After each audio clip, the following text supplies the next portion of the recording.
जी। आदरणीय साथियों, रामचरितमानस जिस वक्त में लिखा गया, उस वक्त इस देश की जो परिस्थितियां थी, जो इस समाज में आपसी तनाव था, जो समाज में बाहरी लोगों के आने से एक भय था, जनता के मन पर जो एक दबाव था, उस विकट परिस्थिति में तुलसीदास जी का प्रादुर्भाव हुआ और तुलसीदास जी ने रामचरितमानस में धर्म पर विशेष बल देते हुए उन्होंने राजधर्म पर, मानव धर्म पर, मित्र धर्म पर, आदर्श भ्रातृ धर्म पर, गार्हस्थ्य धर्म पर, सन्यासी धर्म पर, इस तरह से प्रायः मानव जीवन के प्रत्येक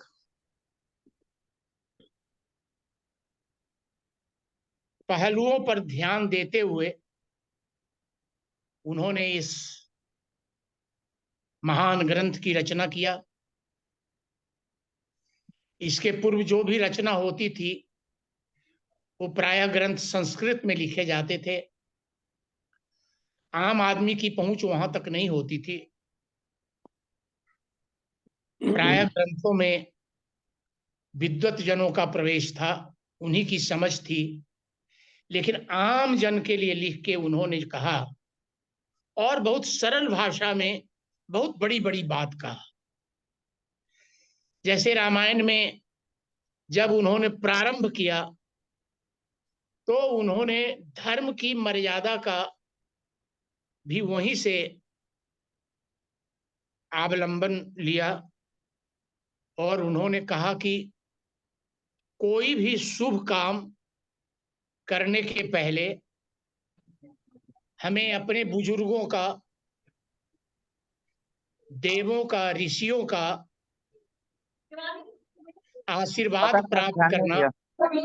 मेरा एक मीटिंग हो रहा है इसलिए मैं, जय श्री राम। आशीर्वाद प्राप्त करना हमारा धर्म होता है।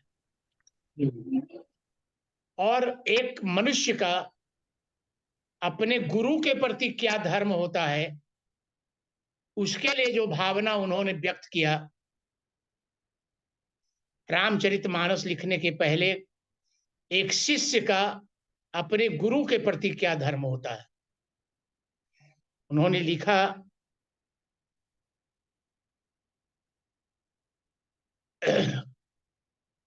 कि गुरु का आशीर्वाद, देवता का आशीर्वाद प्राप्त करके ही कोई शुभ काम करना चाहिए। और रामचरितमानस में पहली पंक्ति उन्होंने लिखा कि यही पर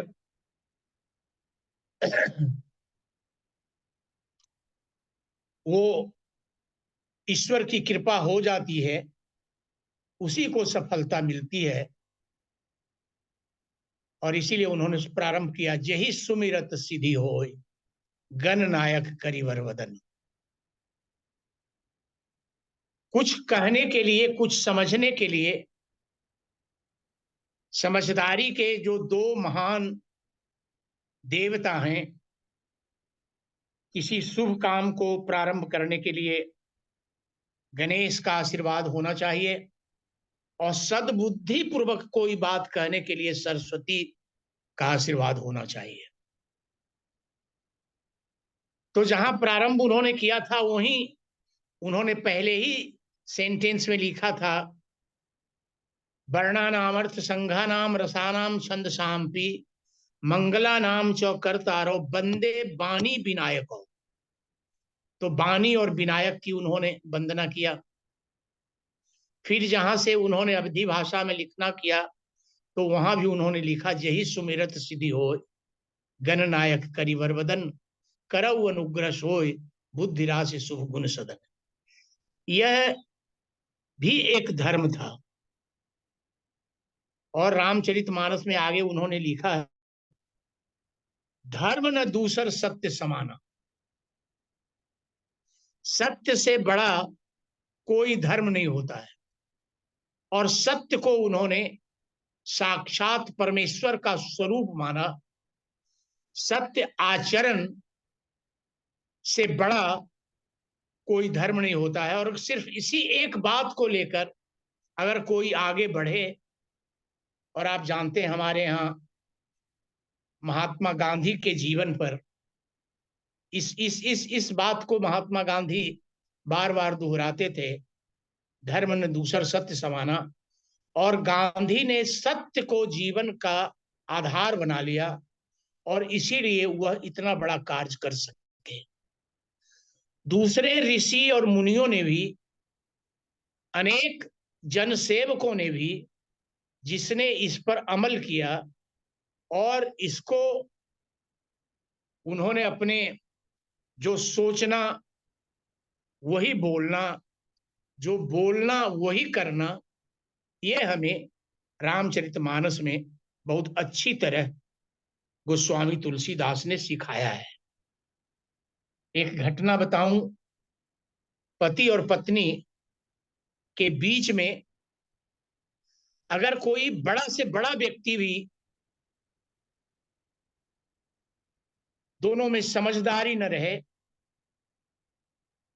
किसी प्रकार का दोनों में अविश्वास और छल प्रपंच हो, तो आप जानते हैं बालकांड में एक जगह प्रसंग आता है कि एक बार सती को लेकर वो गए कुंभज ऋषि के पास, और वहां से लौटते हुए सती के मन में भगवान राम के प्रति एक संदेह हुआ कि जो कथा वहां हो रही थी उस कथा में प्रसंग था कि राम की पत्नी सीता का हरण हो गया और राम जंगल के घास से, पेड़ से, पौधे से पूछने लगे कि हे खग मृग, हे मधुकर श्रेणी, तुम देखी सीता मृग नैनी। जो परमात्मा का अवतार था, जो हरि का अवतार है, वह ऐसे कैसे कर सकता है। और शंकर तो अंतर्यामी थे, वो जान गए कि सती के मन में ये भावना आ गई। सती जानती है कि मेरे आराध्य देव हैं भगवान राम और सीता, और उनके लिए इनके मन में यह भावना आना इनके लिए बहुत अहित होगा। तो गोस्वामी तुलसीदास ने लिखा है कि भगवान ने कहा कि जाके तुम खुद परीक्षा ले लो। और वो परीक्षा लेने गई तो वहां राम सीता का वेश बना के चली गई कि देखें कि हमको ये पहचान पाते हैं कि नहीं। और उन्होंने, भगवान ने पहचान लिया और उन्होंने कहा कि आप महादेव को छोड़ के अकेले कहाँ घूम रही हैं। अब सती तो बड़ी मुश्किल में पड़ गई। सती लौट के आई तो सती से उन्होंने पूछा कि क्या परीक्षा लिया। तो सती ने कहा कि ना ना, हमने कोई परीक्षा नहीं लिया। वो झूठ बोल गई। अब पति और पत्नी के संबंध में भी अगर झूठ और सच की बात रहे तो ये इसीलिए कहानी लिखा था तुलसीदास ने कि इसका असर आम मानस पर पड़ना चाहिए कि साधारण स्त्री भी, साधारण पुरुष भी अगर एक दोनों में विश्वास न करे और उसमें परस्पर विश्वास की जगह कहीं कोई शंका हो जाए तो वो बड़ा हानिकारक होता है। तो शंकर ने कहा कि जब इन्होंने अब सीता का रूप बना लिया तो जाओ अब करो सती सन प्रीति, मिटहि भगत पथ होय न नीति। मेरे तो वो आराध्य देव और देवी हैं। अब अगर सती के साथ मैं प्रेम करूं पत्नी का, चूंकि इन्होंने मेरे आराध्य देवी का स्वरूप बना करके परीक्षा लिया भगवान का, और भी तो कोई विधि हो सकती थी। अब उसका ऐसा हुआ कि सती के लिए ये बहुत मुश्किल दौर शुरू हो गया, और भगवान ध्यान में चले गए, और ध्यान में रहते रहते काफी समय बीत गया। और इसी बीच में दक्ष को प्रजापति का पद मिल गया, और दक्ष प्रजापति ने एक यज्ञ किया, और उस यज्ञ में शिव जी को निमंत्रित नहीं किया।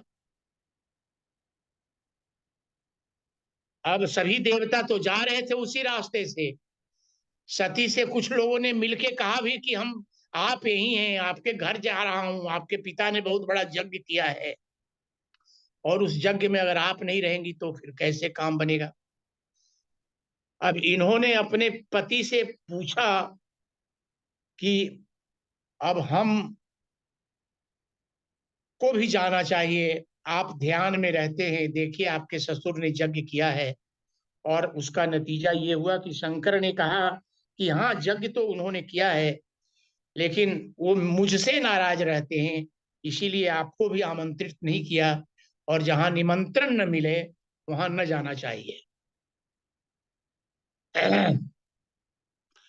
तो इस तरह से यह नतीजा हुआ कि सती वहां गई, और सती वहां जा करके शंकर का देखा कि कोई स्थान नहीं है। सभी देवताओं के लिए उन्होंने स्थान बनाया था बैठने का, लेकिन शंकर के लिए कोई स्थान ही नहीं था। इसकी इतनी चोट लगी उनके मन में कि उन्होंने अपने आप को जला लिया। तो इस तरह से कई बातें हैं जिसकी रामायण में चर्चा है। अब सीता को जब वनवास हो गया, सीता जब चारों तरफ घूमते घूमते चित्रकूट में अत्रि ऋषि के घर पर गए, और वहां उन्होंने अनसुईया, अत्रि ऋषि की पत्नी, को प्रणाम किया, उनके पास बैठी, तो वो बड़ी प्रसन्न हुई, और उन्होंने सीता को पातिव्रत धर्म का उपदेश दिया। और पाति धर्म का उपदेश देते हुए उन्होंने कहा कि पति और पत्नी में पूरी समझ होनी चाहिए। पति चाहे मूर्ख ही हो, उस पति का भी आदर करना चाहिए। पति अगर क्रोधी हो, अंध बधिर क्रोधी अति दीना, अंधा हो, बहिरा हो, क्रोधी हो, गरीब हो, उस पति का भी आदर करना पत्नी का धर्म होता है।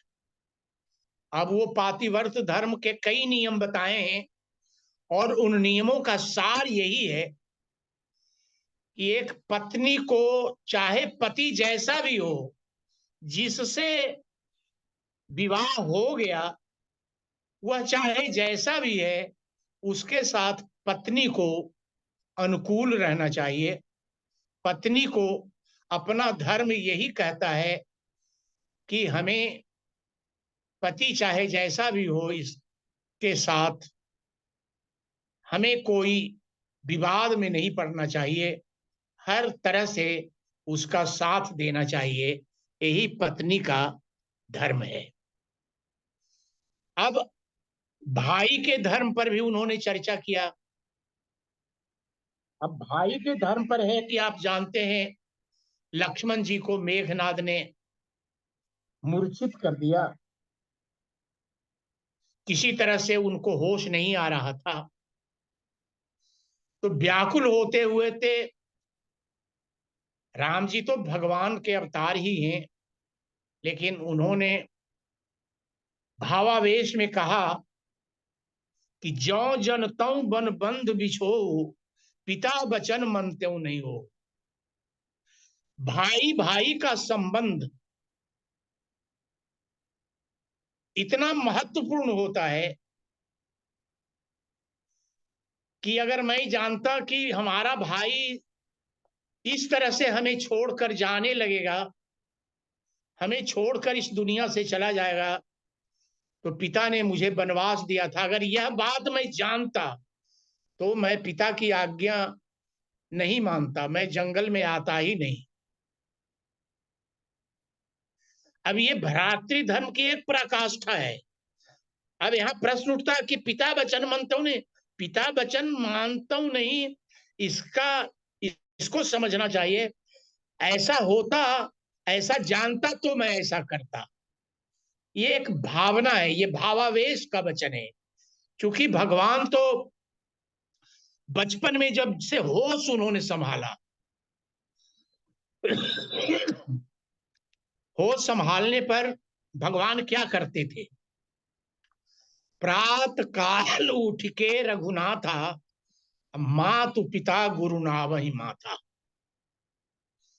भगवान ने जैसे होश संभाला तो चारों भाई अपने पिता माता, सबसे पहले अपनी माता का चरण छूते थे, फिर पिता का चरण छूते थे, फिर गुरु का चरण छूते थे।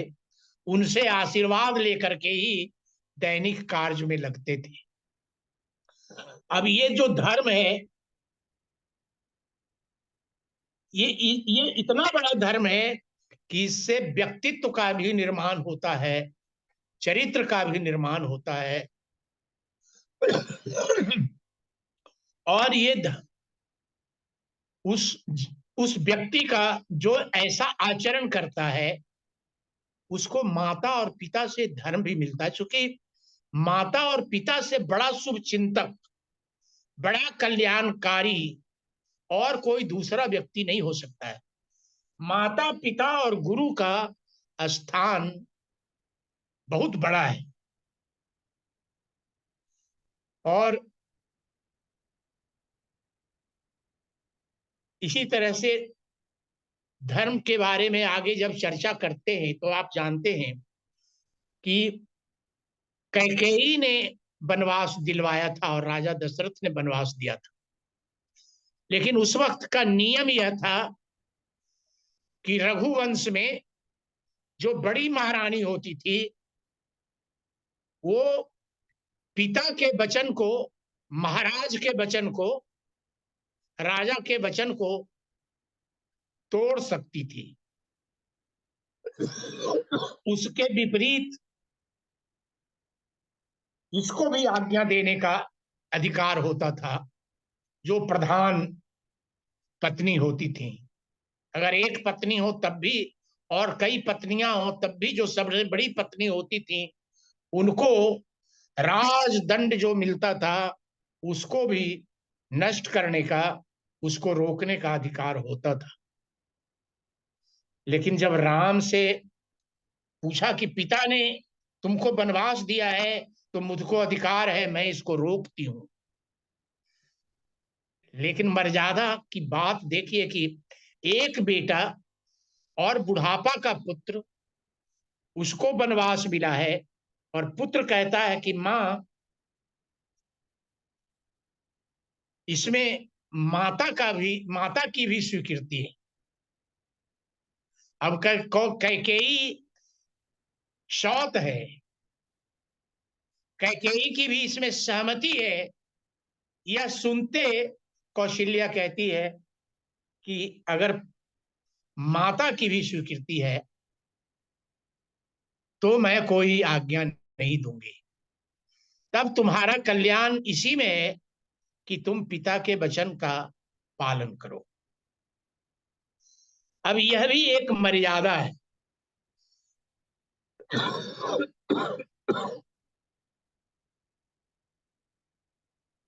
तो इस तरह से आप देखते हैं, गुरु के लिए सम्मान है। अयोध्या में जब धनुष टूट जाता है, अभी राम राजकुमार ही हैं, अयोध्या में यह भी गए हैं, और वहां 10,000 राजा गए थे। उन सब लोगों ने उस धनुष को हिलाया भी नहीं, उनकी इतनी भी शक्ति नहीं थी। बारी बारी से तो नहीं हिलाया, सब मिलके भी नहीं हिलाया, लेकिन राम ने छुआ, उठाया, और वो उठाते ही धनुष टूट गया। यह देखकर परशुराम बहुत क्रोधी होते हैं और वो कहते हैं जनक से कि बताओ, मेरे गुरु शंकर के इस धनुष को तोड़ने का दुस्साहस किसने किया। पूरी सभा शन्न हो जाती है। लेकिन परशुराम को जब यह पता चल जाता है कि राम नारायण के अवतार हैं, नारायण से पहले वही अवतार थे, भगवान नारायण के वो छठा अवतार थे, सप्तम अवतार राम के रूप में हुआ था। जब उनको पता चला तो उन्होंने अपना धनुष भी इनको दिया चढ़ाने के लिए, और जब इन्होंने उस पर प्रत्यंचा चढ़ा दिया तो उनको विश्वास हो गया, क्योंकि उस प्रत्यंचा को नारायण के अलावे और कोई नहीं चढ़ा सकता। उनको पता चल गया कि ये नारायण के स्वरूप हैं, तो फिर उनका सारा क्रोध समाप्त हो गया। लेकिन अपने गुरु के लिए उनके मन में इतना हुआ कि जिसने भी तोड़ा है तो उसको, राजा सब इतने भयभीत हो गए कि पितु समेत कही निज निज नामा, लगे करन सब दंड प्रणामा। सब अपने पिता का नाम बताने लगा कि जिस जो हम लोग आपके समर्थक थे, हम लोग आपके अनुयायी थे, हम उन्हीं के पुत्र हैं, इसलिए हमने ये गलती नहीं किया है। वो इतने शक्तिशाली थे, उनका इतना भय होता था। लेकिन गुरु के लिए एक तरफ इतना क्रोध था, लेकिन जब ये जान गए कि ये साक्षात नारायण के स्वरूप हैं, तो उनके मन में, जिसको उन्होंने कहा था कि सुनो राम जय शिव धनु तोड़ा, सहस बाहु सम रिपु मोरा, उन्हीं को उन्होंने अपना धनुष सौंप के वो महेंद्र पर्वत पर लौट गए और आजन्म तपस्या में लग गए। तो इसी तरह से रामचरितमानस में एक बार बहुत बड़ा संदेह हुआ गरुड़ के मन में कि जो मेरे गर्दन पर सवार होते हैं, जिनको मैं सारी दुनिया में घुमाता हूं, इन्होंने मनुष्य के रूप में जन्म लिया, फिर ये औरत के पीछे क्यों इतना हो गए, और ये इस तरह से कैसे इनको श्राप मिल गया और ये चले गए। राजधर्म इन्होंने नहीं निभाया, इन्होंने राजा से, तो राजा ने तो ऑलरेडी संकल्प कर लिया था कि हम इनको राज देंगे, सुबह में इनकी राजगादी होगी। फिर इन्होंने भोर में ही इनको वनवास भेज दिया और इन्होंने स्वीकार कर लिया। आदि आदि कई प्रकार के उनके मन में प्रश्न। जब उनके मन में शंका हुई तो वो गए शंकर जी के पास कि आप बहुत जानकार हैं, आप मुझको कुछ प्रकाश डालिए। उन्होंने कहा कि कुंभज ऋषि के पास जाओ, वहां कुछ तुमको प्रकाश मिलेगा। उन्होंने समझाया कि देखो भाई, खग जाने खग ही की भाषा, तुम्हारी बिरादरी के भी एक पक्षी है जो उत्तराखंड में रहते हैं, उनके पास जाओ तो तुम्हारा संदेह दूर होगा। और वहां जब गए तो ये तो पक्षियों के राजा हैं गरुड़, तो कागभुसुंडी ने जब इनको देखा तो वहां कथा के लिए बहुत पुराने पुराने पक्षी, बहुत भीड़ थी वहां, लेकिन उस भीड़ में भी इनको अपने पास बुला के, ये चूंकि पक्षी के राजा थे इसलिए इनको आसन दिया, और आसन दे करके कथा को स्थगित करके उन्होंने पूछा, नाथ कृतार्थ भयऊ मैं, आज हे नाथ मैं कृतार्थ हो गया। तब दर्शन खगराज, आपके दर्शन होने से मैं बहुत ही प्रसन्न हूं। आप किस कारण से मेरे पास आए हैं, वह मुझको आज्ञा कीजिए, मैं उस कार्य को कैसे पूरा कर सकूं। नाथ कृतार्थ भयऊ मैं तब दर्शन खगराज, आयस देहु सो करहूं अब प्रभु आयहूं के ही काज। लेकिन अब इनके मन की पूरी शंका समाप्त हो गई, यह देख करके कि एक काला कौआ, इतने बड़े बड़े, इतने पुराने पुराने पक्षी लोग यहाँ आकर के इतनी बड़ी संख्या में कथा सुन रहे हैं, तो अब यहाँ कोई शंका ही नहीं रह जाती है।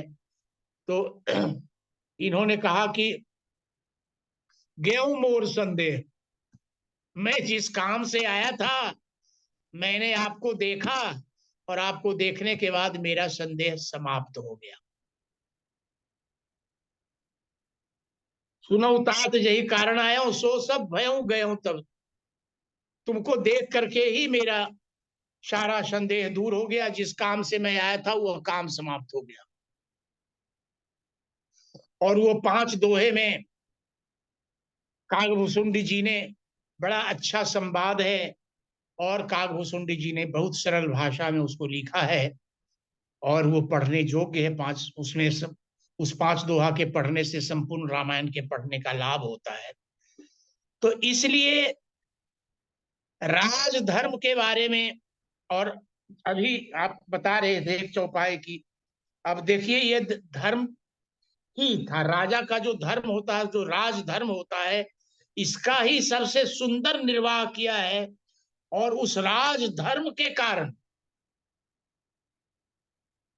भारत देश या पूरी पृथ्वी, वो तो चक्रवर्ती सम्राट थे, पूरी पृथ्वी ही उनके आधिपत्य में थी, कि ऐसा राम राज्य था कि उस राम राज्य में दैहिक दैविक भौतिक तापा राम राज्य काहू नहीं व्यापा। एक अच्छे समाज का निर्माण करना यही राजधर्म है, जिस राजधर्म को राम ने किया था, जिसके चलते राम की इतनी पूजा होती है। तो उनकी पितृभक्ति, मातृभक्ति, गुरु भक्ति, अब बुढ़ापा में संतान हुआ है, विश्वामित्र जी आ जाते हैं, अभी लड़का बड़ा ही हुआ है, गुरु के यहाँ से पढ़ के गए, गुरु गृह घर पढ़न रघुराई, अल्पकाल विद्या सब आई, विद्या पढ़ के आए, और वहां विपत्ति आ गई कि विश्वामित्र जी जैसे क्रोधी मुनि आ गए, और उन्होंने कहा कि ये 2 राजकुमार मुझे दे दो। अब राजा दशरथ ने कहा कि महाराज मुझको बुढ़ापा में यह बच्चा पैदा हुआ है, अभी हमने भर नजर देखा भी नहीं है, अभी हम खुद संतुष्ट नहीं हुए, कैसे दे दें, हमारी सारी सेना ले जाइए, हमारी सारी धन संपत्ति ले जाइए, लेकिन ये कैसे दे सकते हैं। लेकिन आप देखिए कि वशिष्ठ मुनि ने समझाया, तो गुरु आज्ञा कर को सिरोधार्य करके 1 मिनट नहीं लगा उनको देर, जैसे वशिष्ठ जी की आज्ञा हुई कि ये ऐसा ऐसी गलती मत करें आप, ये जिस कार्य के लिए आए हैं इस कार्य में ही आपका भी भला है, राजकुमारों का भी भला है, समाज का भी भला है, इसलिए इनको आप समर्पित कर दीजिए। और उन्होंने समर्पित कर दिया,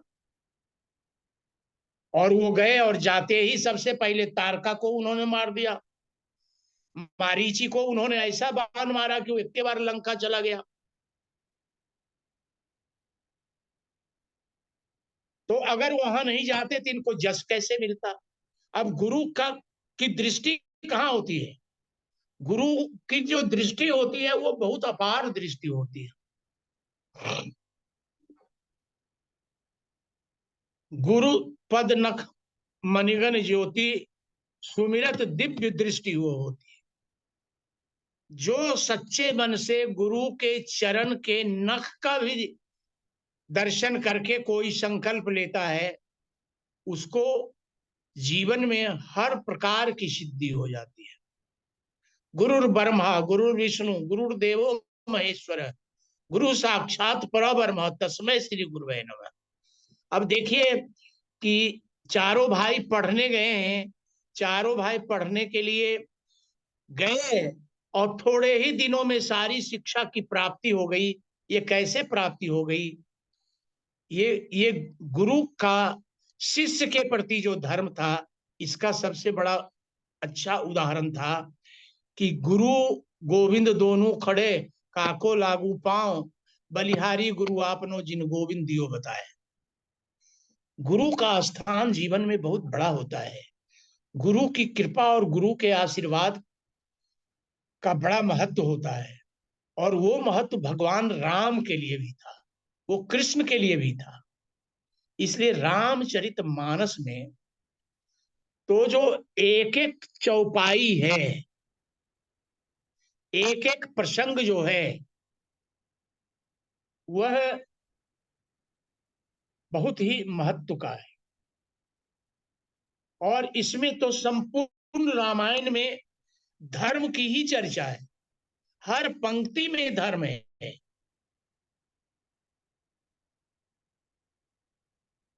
हर जगह धर्म की ही स्थापना की गई है। इसलिए रामचरितमानस, आप जानते हैं, बेनी कवि ने लिखा था कि वेद मत शोध शोध शोध के पुराण सवै। ये इसकी जो एक एक चौपाई है, एक कथा है। एक बार सूरदास जी को अकबर बराबर जाते थे सूरदास जी क्या, उन्होंने पूछा, सुना है कि एक व्यक्ति ने रामायण लिखा है काशी में, वो क्या चीज है? तो सूरदास ने कहा था कि रामायण जो लिखा है सो, तो इन्होंने पूछा था अकबर ने कि वो आपसे भी बड़े कवि है क्या? तो सूरदास ने कहा था कि वो कवि नहीं है, वो सिर्फ कवि नहीं है, वो बहुत बड़े महात्मा है। और उसकी जो एक एक पंक्ति है रामचरितमानस की, वो महामंत्र है। उसी को बेनी कवि ने लिखा है कि वेद मत शोध शोध शोध के पुराण सवै। इस रामचरितमानस में वेद है, पुराण है, शास्त्र है, उपनिषद है, ये सब मंथन करके 75 वर्ष की आयु में गोस्वामी तुलसीदास ने रामचरितमानस लिखना शुरू किया था। पूरे 3 वर्ष लगे थे। और फिर इसकी कथा कहने में और इसके प्रचार करने में उन्होंने शेष वर्ष लगाया था। और रामायण लिखने के बाद भी वो 47 वर्ष तक जिंदा हुए रहे थे, 3 साल लगा था। और उसके बाद भी वो 125 वर्ष की आयु में उनका यहाँ से प्रस्थान हुआ। तो उतना विस्तार से रामचरितमानस में धर्म की चर्चा अगर करनी होगी तो वह एक वक्तव्य में पूरी चर्चा नहीं हो सकती है। रामचरितमानस की हर पंक्ति में धर्म है, दिशा निर्देश है। और एक पंक्ति की व्याख्या करने में, आप जानते हैं अभी तक इस पर जितनी टीकाएं लिखी गई हैं, अनेक ऋषियों ने, महर्षियों ने, विद्वानों ने इस पर जो टीका लिखी है, तो एक चौपाई पर जो टीका लिखी गई है, तो चौपाई एक और टीका है 10 पेज का। इसीलिए तुलसीदास के बारे में वो लिखा था बेनी ने कि वेद मत शोध शोध शोध के पुराण सवै, संत और संतन के भेद को बतावतो। कपटी कुराही जीव कलि के कुचाली जीव, कौन राम नाम हूं कि चर्चा चलावतो। भारी भवसागर से उतारतो कवन पार, जौ पे यह रामायण तुलसी न गावतो। तुलसीदास जी ने जितना बड़ा सत्कर्म किया है, धर्म की उन्होंने जितनी रक्षा किया है, रामचरितमानस की एक एक पंक्ति, अगर कोई एक पंक्ति भी अपने बच्चों को पढ़ा दे कि देखो रामचरित में लिखा हुआ है तुम भी इसका आचरण करो तो उस बच्चे के जीवन का कल्याण हो सकता है। और आज की तारीख में जो समाज की स्थिति हो रही है, जो वृद्ध आश्रम बन रहे हैं इस देश में, जो आज परिवार छोटे बन रहे हैं, संयुक्त परिवार पूरी तरह इस देश में टूट चुका है, वह इसीलिए कि अभी भी जन जन तक पहुंच नहीं पाया है। गीता प्रेस गोरखपुर ने बहुत बड़ी सेवा किया है और रामचरितमानस 1 लाख छपती है वहां से प्रतिदिन, प्रत्येक महीने में, अर्थात 12 लाख रामचरितमानस। और 100 साल गीता प्रेस का पूरा हो चुका। और पहले तो कम छपती, रामायण की छपाई होती थी। अभी पिछले 20 वर्षों से ये इसी अनुपात में छपाई हो रही है। जब से रामायण धारावाहिक आई तब से रामायण की खोज चारों तरफ होने लगी और इसने बहुत अभी भी संभाल के रखा है भारत देश को। नहीं तो जो स्थिति है यहाँ, वो इस देश की सारी सभ्यता और संस्कृति समाप्त हो चुकी रहती। अगर आज भी थोड़ी रक्षा हुई है, उसमें रामचरितमानस का बहुत बड़ा योगदान है। इसलिए रामचरितमानस की एक पंक्ति कि भगवान राम करते थे, वही काम अगर आज बच्चे हमारे घर के शुरू करें कि प्रातः काल उठ के रघुनाथा मातु पिता गुरु नावई माता। अगर बच्चे अपने माता और पिता और गुरु 3 व्यक्तियों पर आश्रित हो जाए, उनमें अपनी श्रद्धा और विश्वास बना करके रखे, तो इससे बड़ा धर्म क्या हो सकता है? इससे बड़ा धर्म का आधार क्या हो सकता है? और जीवन निर्माण के लिए इससे बड़ा ज्ञान क्या हो सकता है? इससे बड़ी दवा क्या हो सकती है? इससे बड़ा अनुष्ठान क्या हो सकता है? मंत्र क्या हो सकता है?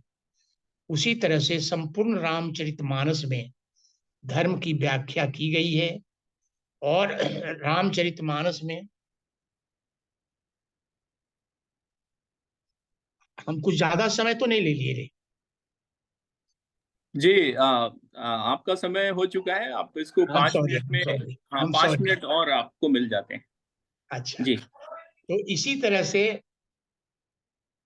आ, रामचरितमानस महान ग्रंथ है। रामचरितमानस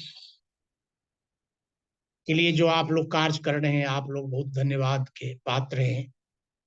रामचरितमानस को जन जन तक पहुंचाने के लिए, और इसमें हमारे पास समय ही समय है, क्योंकि इससे अच्छा कोई समय नहीं हो सकता है।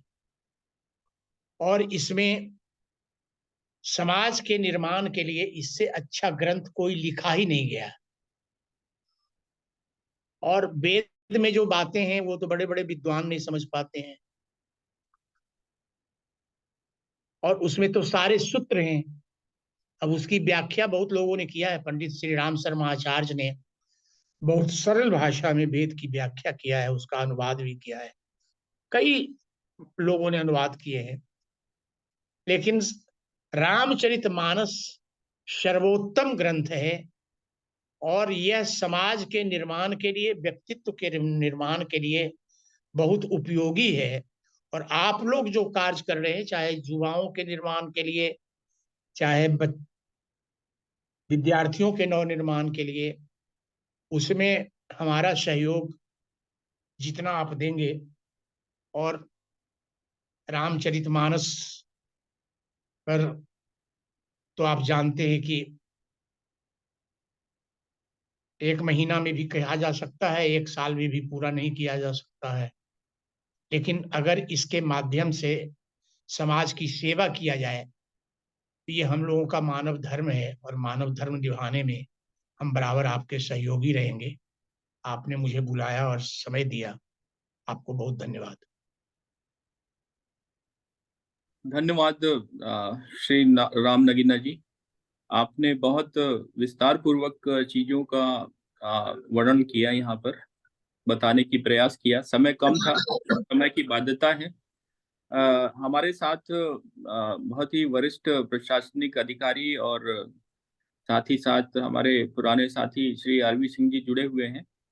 मैं आग्रह करूंगा आरवी सिंह जी से कि विषय आपको पता है, धर्म और रामायण की शिक्षा, इस विषय पर आप भी अपना वक्तव्य रखें और फिर इसके बाद एक कार्य योजना पर चर्चा हम करेंगे।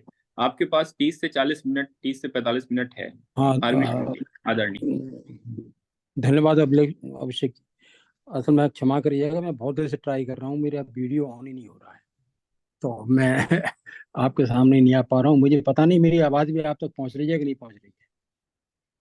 आपकी आवाज साफ आ रही है, साफ आप आ रही है, सुनाई। लेकिन मैं वीडियो ऑन नहीं कर पा रहा हूँ। बहुत कोशिश कर रहा हूँ, काफी ट्राई कर रहा हूँ, उसमें पता नहीं क्या क्या हो जाता है, वीडियो ऑन नहीं हो पा रहा है। तो अगर आप मुझे ऐसे सुन लें जी मैं जी, बोल बिल्कुल बिल्कुल बिल्कुल। बोल धन्यवाद साहब। सबसे पहले तो हमारे सबसे वरिष्ठ, बहुत वरिष्ठ, और इन्होंने जीवन का बहुत ही अगाध अनुभव है, जिनको कानून के क्षेत्र में भी जिनका निपुणता है, बहुत ऊंची, सुप्रीम कोर्ट के जो रहे हैं, प्रसिद्ध अधिवक्ता, राजनीति क्षेत्र के बहुत बड़े पुरोधा, राम नगीना सर को मैं प्रणाम करता हूँ। उनका अभी ये उद्बोधन थोड़ा सुना, बड़ा अच्छा बोलते हैं, बहुत अच्छा लगा। इसमें एक दो बातें तो ऐसी थी जो कि मुझे टच करती हुई निकल गई। ये बड़ी हल्की सी बात बोल के चले गए कि ये अभी तक इसने बचाए रखा है। क्या बात बोली थी साहब, क्या बात बोल दी आपने।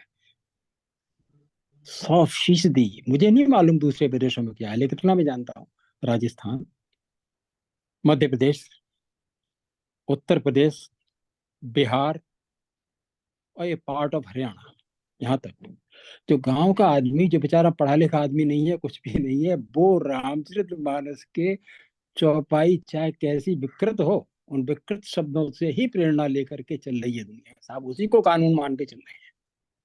संस्कृत का श्लोक किसी को नहीं आता, आप कितने ही श्लोक पढ़ लो, और श्लोक तो साहब आजकल मोबाइल में सब भरे पड़े हैं, आप कितने सुनना चाहते सुन लो।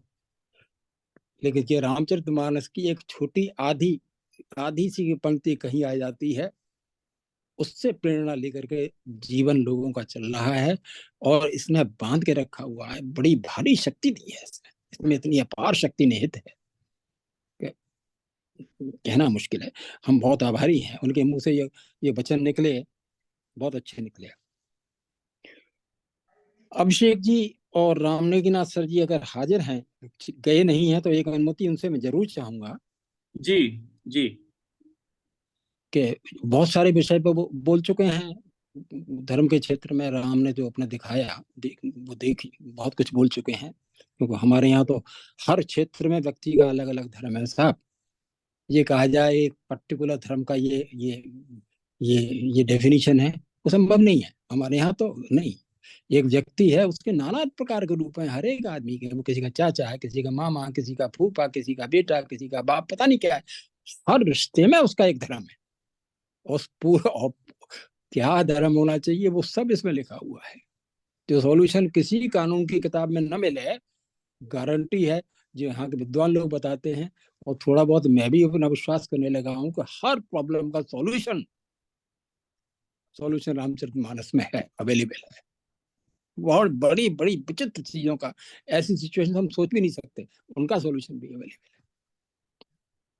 और मुझे थोड़ा अनुमति देना, हमारे जो विद्वान बोल रहे थे राम के बारे में, अभी चर्चा हुई थी रिकॉर्डिंग से पहले, जब वो कह रहे थे कि राम का ठीक है, कथा तो अलग बात है, लेकिन राम तत्व को कैसे इस तक पहुंचाया कैसे जाए। तो मैं बहुत विनीत पूर्वक निवेदन करना चाहता हूँ कि हमने अभी तक इसको कहीं किसी ने कहा ही नहीं, किसी हमारे धर्माचार्य ने भी नहीं कहा, और कहते भी नहीं है। रामचरितमानस का आदमी जो होगा, जो से प्रेम करेगा, वो बड़ा करुणामयी होगा। परमात्मा को करुणा का सागर है हमारा परमात्मा, हमारे राम तो करुणा के समुद्र है साहब।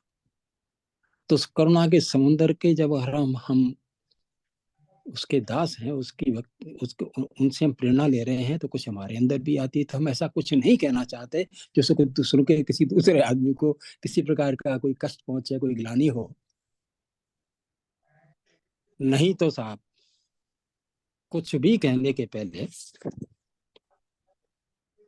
मैं ये कहना चाहूंगा कि जब हम राम की बात करते हैं, राम कौन है, कहाँ है, तात्विक समझाया जाए तो साहब तात्विक समझ लें आप और देखें।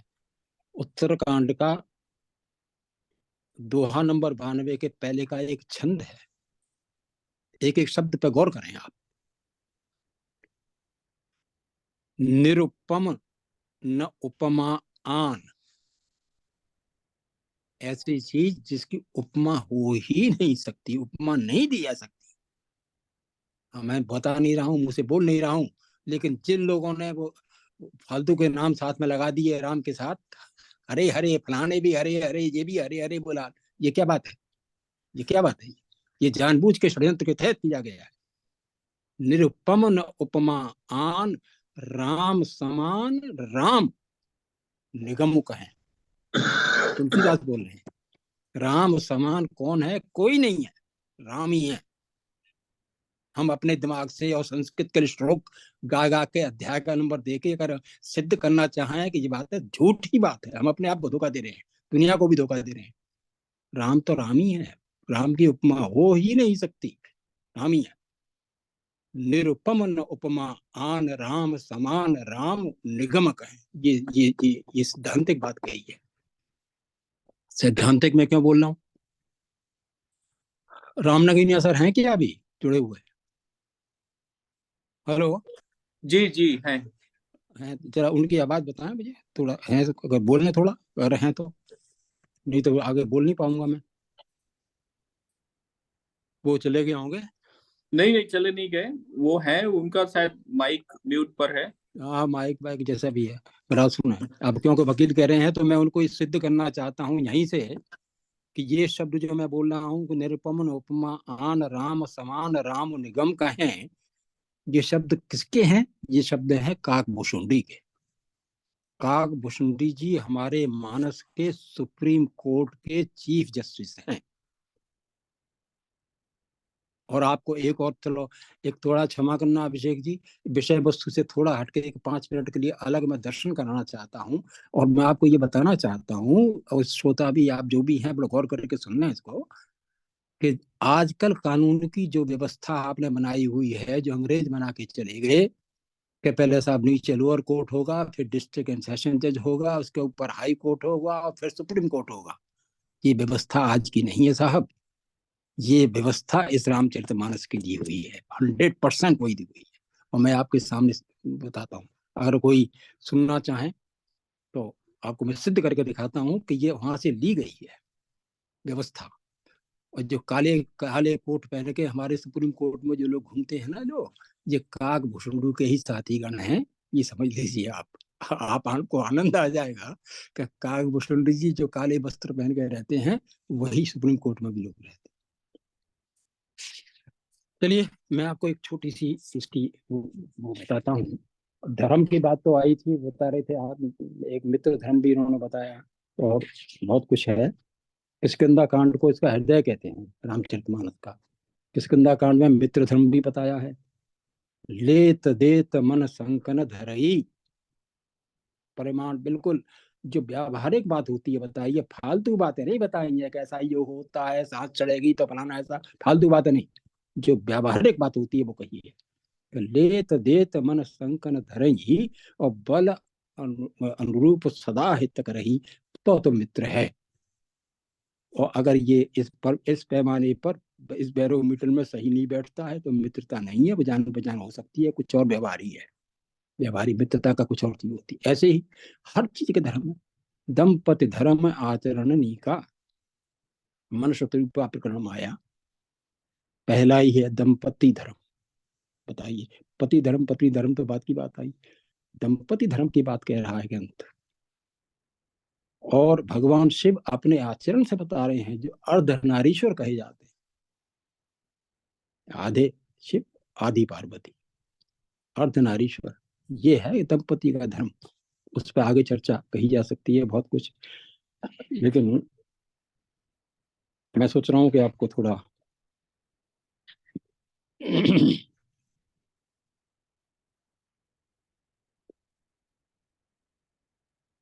तो जरा उनसे दोबारा आप किसी प्रकार से राम नगीना सर से बोलिएगा, जरा एक बार उनकी आवाज सुनाई पड़े तो मैं आगे बोल पाऊंगा। नहीं तो कोई हमारे यहाँ कोई जानकार हो, जी जी जी जी, आज्ञा करें। कानून के कोई जानकार हो तो, क्योंकि मुझे समझ आ कानून के विद तो आप ही हैं। बोल रहे हैं, तो नगीना मैं जी बोल रहे आपके, हैं। हाँ, आपको ही संबोधित करके अब मैं कानून का दर्शन करा रहा हूँ साहब, आप क्षमा जी। करिएगा और थोड़ा आनंद लीजिए इसका, नहीं आपका नहीं आनंद का विषय है। और मुझे लग रहा है कि शायद आपने पता नहीं सुना हो ना सुना हो। देखिए, जब काकभूषण ऋषि से पूछा गया कि भैया तुम इतने इतने चतुर, इतने विद्वान, कि भगवान ने, आप बताइए, गरुड़ को भेजा तुम्हारे पास, तुम्हारी अटेंडेंस में कहाँ पहुंचे? तो बोले उनसे कथा सुन के आओ। बहुत लंबी बात हो गई। हाँ, बात तो ठीक है। गरुड़ सबसे श्रेष्ठ पक्षियों का राजा कहा जाता है, खगराज कहा जाता है, और कौआ तो निकृष्ट पक्षी है। तो ये क्या बात होगी? एक नीच से नीच प्राणी के पास में श्रेष्ठ से श्रेष्ठ को भेजा, जो उसके नीचे बैठा हुआ और सुन रहा है हाथ जोड़े। ऐसी परिस्थिति बन गई। ये कैसे बनी? अब देखें आप, काकभूषण जी अपनी कथा कह रहे हैं, और मेरे हाथ में गुटका है, मैं इसमें से एक एक शब्द पढ़ता जा रहा हूँ कि जब रघुनाथ कीन रण कीड़ा, और समुझत चरित हो मोहि बीड़ा। हुआ ये था, युद्ध में लंका युद्ध हुआ, तो मेघनाथ ने ऐसा एक ऐसा बाण, कोई मंत्र बाण छोड़ा, सिद्धि थी उसको, तो सर्प बाण था, वो सांप लिपट गए राम लक्ष्मण दोनों के, और दोनों के दोनों बंधे पड़े हैं। और साहब बड़ी चिंता हो गई राम बादल में कि ये क्या हो गया, हम तो जिनके भरोसे कर रहे थे वो तो हाल है, ये तो इंद्रजीत ने तो एक ही बाण में काम खराब कर दिया, तो सांप लिपटे पड़े हैं, सांपों ने इनको कर दिया। इसका उत्तर क्या क्या, क्या कैसे किया जाए, क्या उपचार हो? इंद्रजीत कर आप बधायो, तब नारद मुनि गरुड़ उठाया। तो नारद जी वो थे ही, देख रहे थे, बोले ये तो अत्याचार हो जाएगा भाई, ये तो बहुत गलत बात है। नारद तो सांप का असली दुश्मन होता है गरुड़। आज भी ये व्यवहार पर देखते होंगे, गरुड़ कितना ऊंचा उड़ा रहता है, अगर सांप कहीं खेत जुतरा हो, उसमें से सांप निकल आवे, तो ऊपर से गरुड़ आता है और सांप को लेके चला जाता है। जब किसान जो हल जोत रहा है उसको नहीं मालूम कि यहाँ पर कहीं सांप निकल आया है, लेकिन ऊपर और अंतरिक्ष में घूम रहा है, उसे दिखाई पड़ गया, घूम के ले जाता है उठा, असली है। तो गरुड़ जी के पास में जल्दी से नारद जी पहुंचे कि भाई जल्दी चलो तुम। गरुड़ पहुंच गए साहब, पहुंचे, क्या बात है, कह रहे हो सांप से बंधे पड़े हैं, तो गरुड़ आए फटाफट जल्दी जल्दी सांप से करके उनको मुक्त कर दिया, ठीक हो गए। तो बंधन काट गया और गादा, उपजा हृदय प्रचंड विषादा। प्रभु बंधन समझत भव भांति, करत विचार और अगाराती। अब आप सोचिए, सबसे क्लोज अगर उनके कोई है तो गरुड़ है। भगवान विष्णु का तो वाहन ही गरुड़ है। कहीं जाना होगा तो पहले तो उसी, वही वही ड्राइवर है, वही गाड़ी है उनकी, वही कार है, सब कुछ वही है, उसी पे बैठे चलती। उसको नहीं मालूम, जो इतना नजदीक रहने वाला है, तो कैसे हो, कैसे हो सकता है भाई? ये तो बड़ा मुश्किल है कि इतना नजदीक रहने वाला आदमी, गरुड़ महाज्ञानी गुणराशि, ऐसा कहा जाता है। और उसके भी वो चक्कर में पड़ गया। तो साहब गरुड़ जी को शंका होना वाजिब था, और वो शंका हुई। उन्होंने कहा भाई कमाल है, सो अवतार सुनो जग माही, देखे सो प्रभाव कुछ नाही। भाई मैं जिनको सांप बंधन से काट के मुक्त करके आया हूँ, उन पर मैंने वो परमात्मा वाला प्रभाव तो नहीं देखा। तो ये कहते हैं कि अवतार है, अवतार है, तो ये कैसे, एक शंका आई कि भव बंधन ते छूट है नर जप जाकर नाम, और खरब निशाचर बांधे नाग पास सोई राम। वो राम को नाग पास में ऐसे घटिया ये निशाचर ने बांध दिया, ये कैसे हो सकता है, एक शंका पैदा हुई। हमारे रामचरितमानस में शब्द है मोह। मोह को लोग अक्सर कहते हैं मोह माया। मोह माया का मतलब बच्चे बच्चे मेरे फलाने नाती पोते जमान का कान दुकान फकार, ये मोह नहीं है। रामचरितमानस की भाषा में इसको मोह नहीं कहते। रामचरित की भाषा में मोह का मतलब है जो चीज है कुछ, आप समझ रहे हैं कुछ, तो बोलेंगे तो भ्रम है। ये तर्क बुद्धि वाले जरूर बोलेंगे जी बिल्कुल ठीक है, भ्रम है, लेकिन बहुत क्वालिटी का भ्रम है ये। भ्रम के लिए अब इस पे विश्लेषण करेंगे तो दार्शनिक बात लंबी पड़ जाएगी। भ्रम होना कुछ और बात होती है, भ्रम होना हो तो रस्सी में सर्प का भ्रम हो जाना, वो अलग बात होगी। लेकिन मोह का मतलब ये हुआ कि हम जो असली बात है, जो एक एक्टिविटी हो रही है, उसको हम समझ ही कुछ रहे हैं, हो कुछ रहा है, हम देख कुछ और रहे हैं। तस्वीर टीवी में कुछ और चल रही है, लेकिन हम पता नहीं कहानी को क्या अपने हिसाब से क्या देख रहे हैं। तो मोह की स्थिति में जनता में जो भी पैदा हुआ है संसार में, सब मोहग्रस्त हैं साहब। एक भी नहीं है जो बचा हुआ हो, सही स्थिति को देखने की क्षमता भी नहीं है, और वो कभी सोचता भी नहीं है कि मैं क्या देख रहा हूँ। तो क्या हुआ साहब कि वो बड़ा मुश्किल हो गया, तो बड़ी चिंताओं में पड़े, करोड़ जी चिंताओं में पड़े। तो उन्होंने कहा क्या करना चाहिए भाई, ये तो बड़ी विपदा। तो नारद जी के पास ही पहुंचे कि भाई ये बताओ ऋषि जी, आप तो बहुत विद्वान हो, आपको बहुत नहीं माना जाता शेष, ये मैं देख रहा हूँ, ये वो चीज तो नहीं है जो प्रताप होना चाहिए। नारद जी समझ गए भैया, बोले ओ हो गया काम। क्या काम हो गया कि मैं भी ऐसे मोह चक्कर में, मैंने बहुत बहुत बहुत दुर्गति हुई है मेरी भी, बहुत कुछ देख चुका हूं मैं भी देखा है यार। तुम्हें भी वही रोग हो गया। ये महामोह का जो है रोग बहुत भयंकर रोग होता है ये। और रोग क्या होता है, ये तो बहुत बड़ी बीमारी है, और इसको कोई काट भी नहीं सकता, इसका इलाज भी नहीं होता। इलाज नहीं होता है तो कैसे करा जाएगा। लोग भाई ये तो बात गलत है। तो पहली बात तो समझो, एक काम करो तुम भैया, मेरे बस की बात नहीं है समझा रहा, तुम मेरे पिताजी के पास चले जाओ, ब्रह्मा जी के पास चले जाओ। ब्रह्मा जी के पास भेजा गया, गरुड़ जी ब्रह्मा जी के पास पहुंचे कि साहब ये शंका हो रही है मुझे बड़ी भयंकर, और मैं तो साहब दिन रात उनके साथ रहता हूँ पूरे दिन, अवतार वाली कोई बात ही नहीं देखी, हद हो गई, ये घटिया था आपके निशाचर ने एक बाण छोड़ा और सांप के नाग पास से बांध दिया उनको और पड़े। ये कोई बात हुई, ये अवतार की बात है कोई, ये कैसे हो सकता है।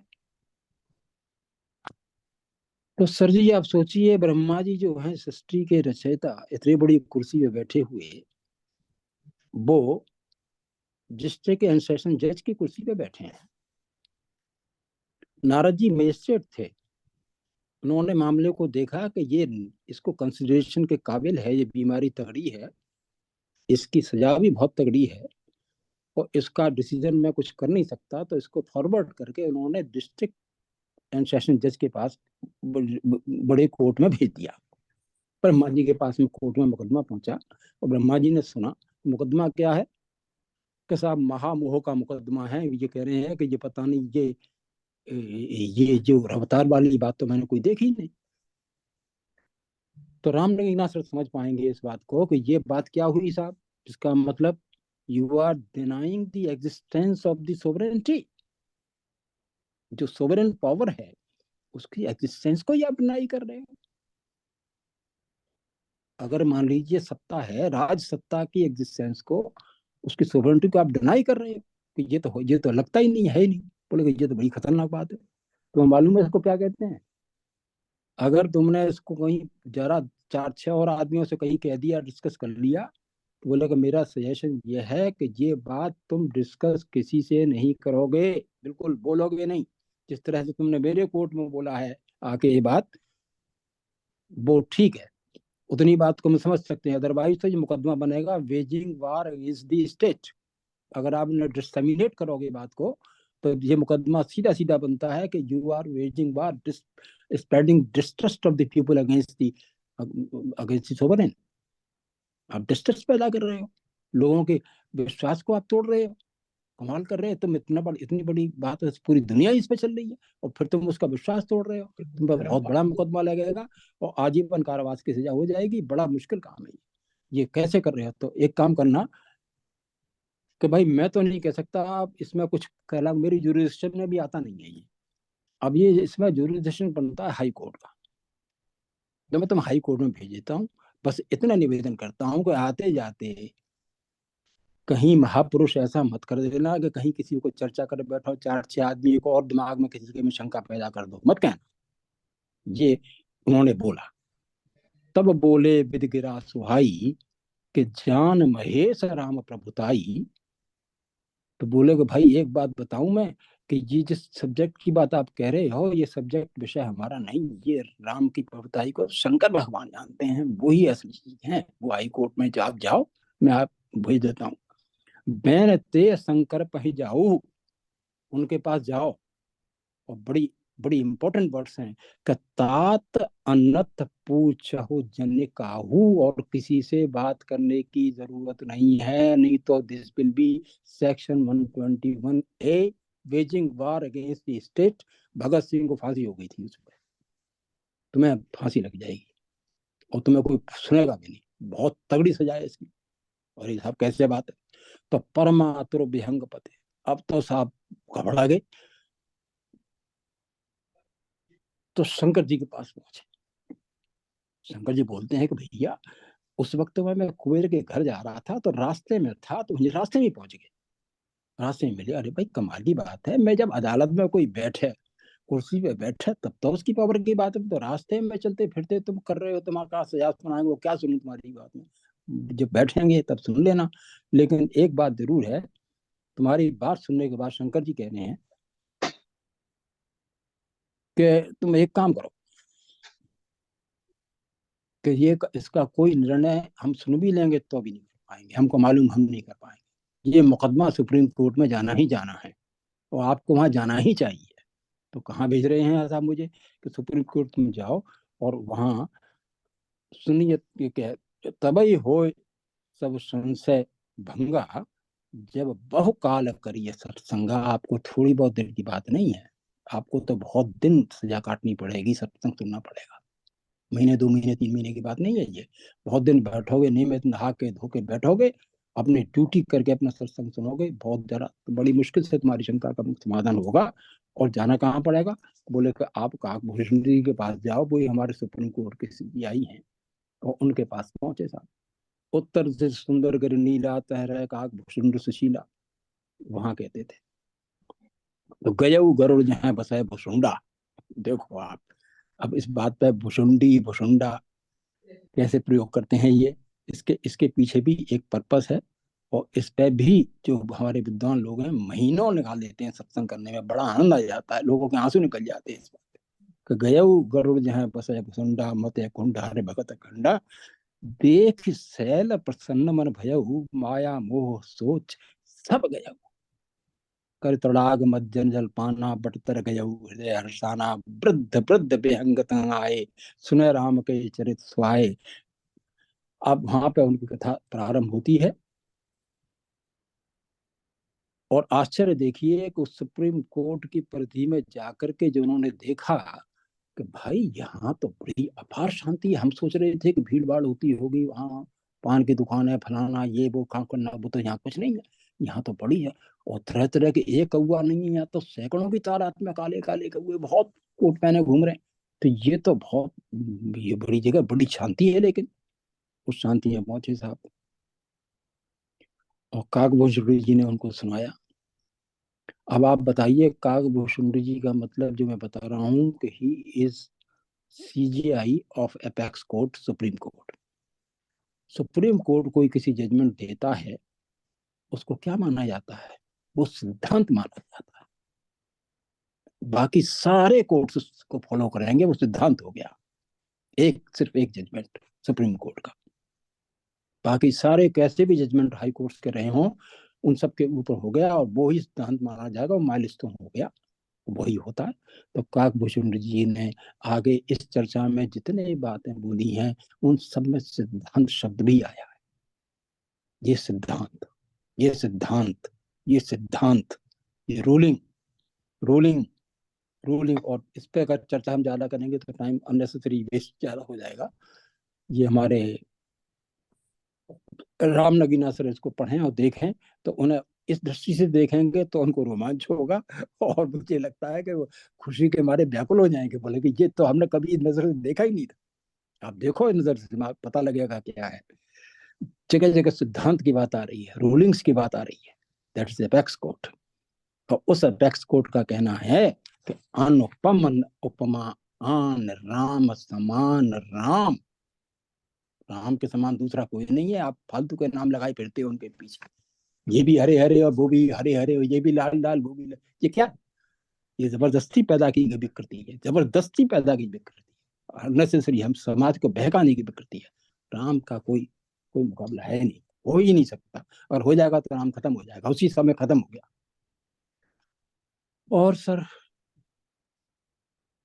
अब इसमें धर्म की बात आई थी, मित्र धर्म की बात भी, दंपति धर्म की बात शायद हम किसी चर्चा में इसमें करी हो, एक और किसी वीडियो में शायद मैं सब कह चुका हूँ। दंपति धर्म की बात हमने कही थी मनुष्य शत्रुपा प्रकरण से। आप हल्के में उसको ऐसी समझें कि मनुष्य शत्रुपा भवन बसत भाव चौथापन बीत गया। हमने कहा भाई कमाल हो गया, मुझे अभी यहाँ से हमें चैन मिल ही नहीं रहा है, छूट ही नहीं रहे हैं यहाँ से। कितना समय हो गया अभिषेक जी, बताइएगा जरा मुझे। अभी अभी ऑनलाइन आपके पास समय है, अभी समय है 10 मिनट है। अच्छा, कोई मैं तो 5 मिनट लेना चाहता हूँ, ज्यादा नहीं। तो ये जी बरबस राज सुत इंद्रपदीना और नार समेत गवन बन कीना। अब देखिए दंपति धर्म की बात हो रही है, दंपति धर्म आचरण का, दंपति धर्म, शादी की है तब दंपति हैं। अनायास ऐसे कोई लैला मजनू प्रेमा प्रेमिका का वो चक्कर नहीं है उसमें, चाहे आप कितना ही मुलम्मा चढ़ा लो, कितनी ही आप कोशिश कर लो, लेकिन दोष है तो दोष रहेगा। और कोई स्वीकार नहीं करे तो मैं उससे क्षमा मांगूंगा, आप स्वीकार बिल्कुल मत करो। हमारे यहाँ तुम कुआं में गिरो चाहे पोखर में गिरो, कहीं गिरो, लेकिन जो सही बात है उसको स्वीकार करना चाहिए। दंपति धर्म, पति ही एक पुरुष है।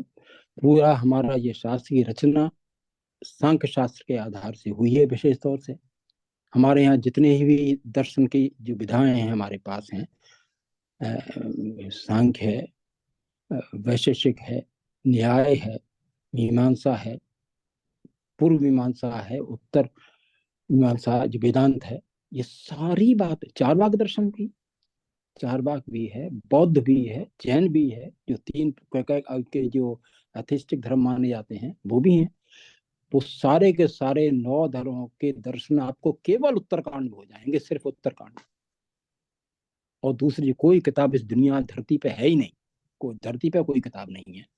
लोग दुनिया भर की प्रोपेगेंडा करते फिरो कि फलाने में श्लोक लिखा है, झूठ लिखा है, वो हो नहीं सकता।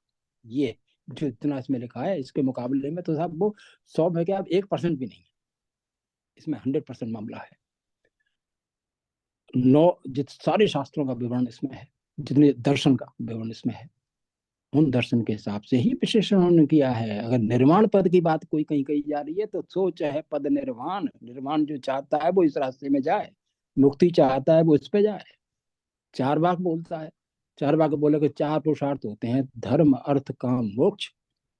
हम तो साहब क्या मानेंगे भैया, हम तो उसको मानते हैं दिखे सो, जो दिखाई दे, प्रामाणिक तो हम उसको मानते हैं। अनुमान भनुमान का हम प्रमाण नहीं मानते हैं। बिल्कुल ठीक बात है, क्या कि जो दिखाई दे, सामने साक्षात दिखाई दे तो प्रमाण है, नहीं है साक्षात तो प्रमाण नहीं है। और इस आधार से वो सब चीज को खारिज कर देते हैं। 2 ही चीजें रखते हैं वो, धर्म अर्थ काम मोक्ष में, एक तो अर्थ को और काम को, 4 वाक वो यही है। रणम पे वेद यावत जीवेत सुखी जीवेत, ये 4 वाक दर्शन है। इसका बड़ी क्रिटिसिज्म करते हैं, बहुत बड़े विद्वान लोग करते हैं क्रिटिसिज्म, लेकिन दिमाग तो लगाते नहीं है, खोपड़ी लगाते नहीं है। उन्हें ये मालूम ही नहीं है कि आज तुम्हारी EMI चल रही है वो क्या चल रही है, कौन से शास्त्र पे चल रही है।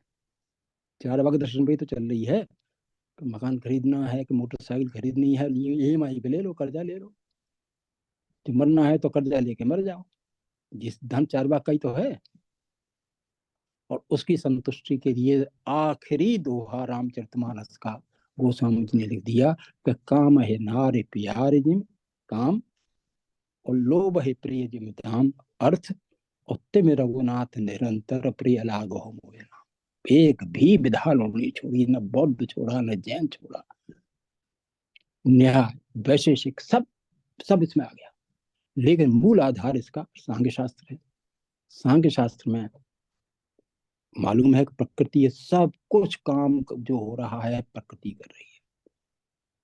जो क्या रचय, क्या है, जग पालत सृजत रुख पाए, कृपा निधान की, कृपा निधान पुरुष, पुरुष प्रसिद्ध प्रकाश निधि। इसकी व्याख्या इस तरह है, पुरुष बोला गया, राम पुरुष हैं, उनके ही रुख को देख करके, कहना भी नहीं पड़ता, उनके ही रुख को देख करके उनकी आज्ञा से ही प्रकृति सारा संचालन कर रही है, राम नहीं कर रहे हैं। राम के संरक्षण में हो रहा है, उनकी इच्छा से हो रहा है, वो राम की शक्ति है। और वो दर्शन काकभूषण जी करा रहे हैं।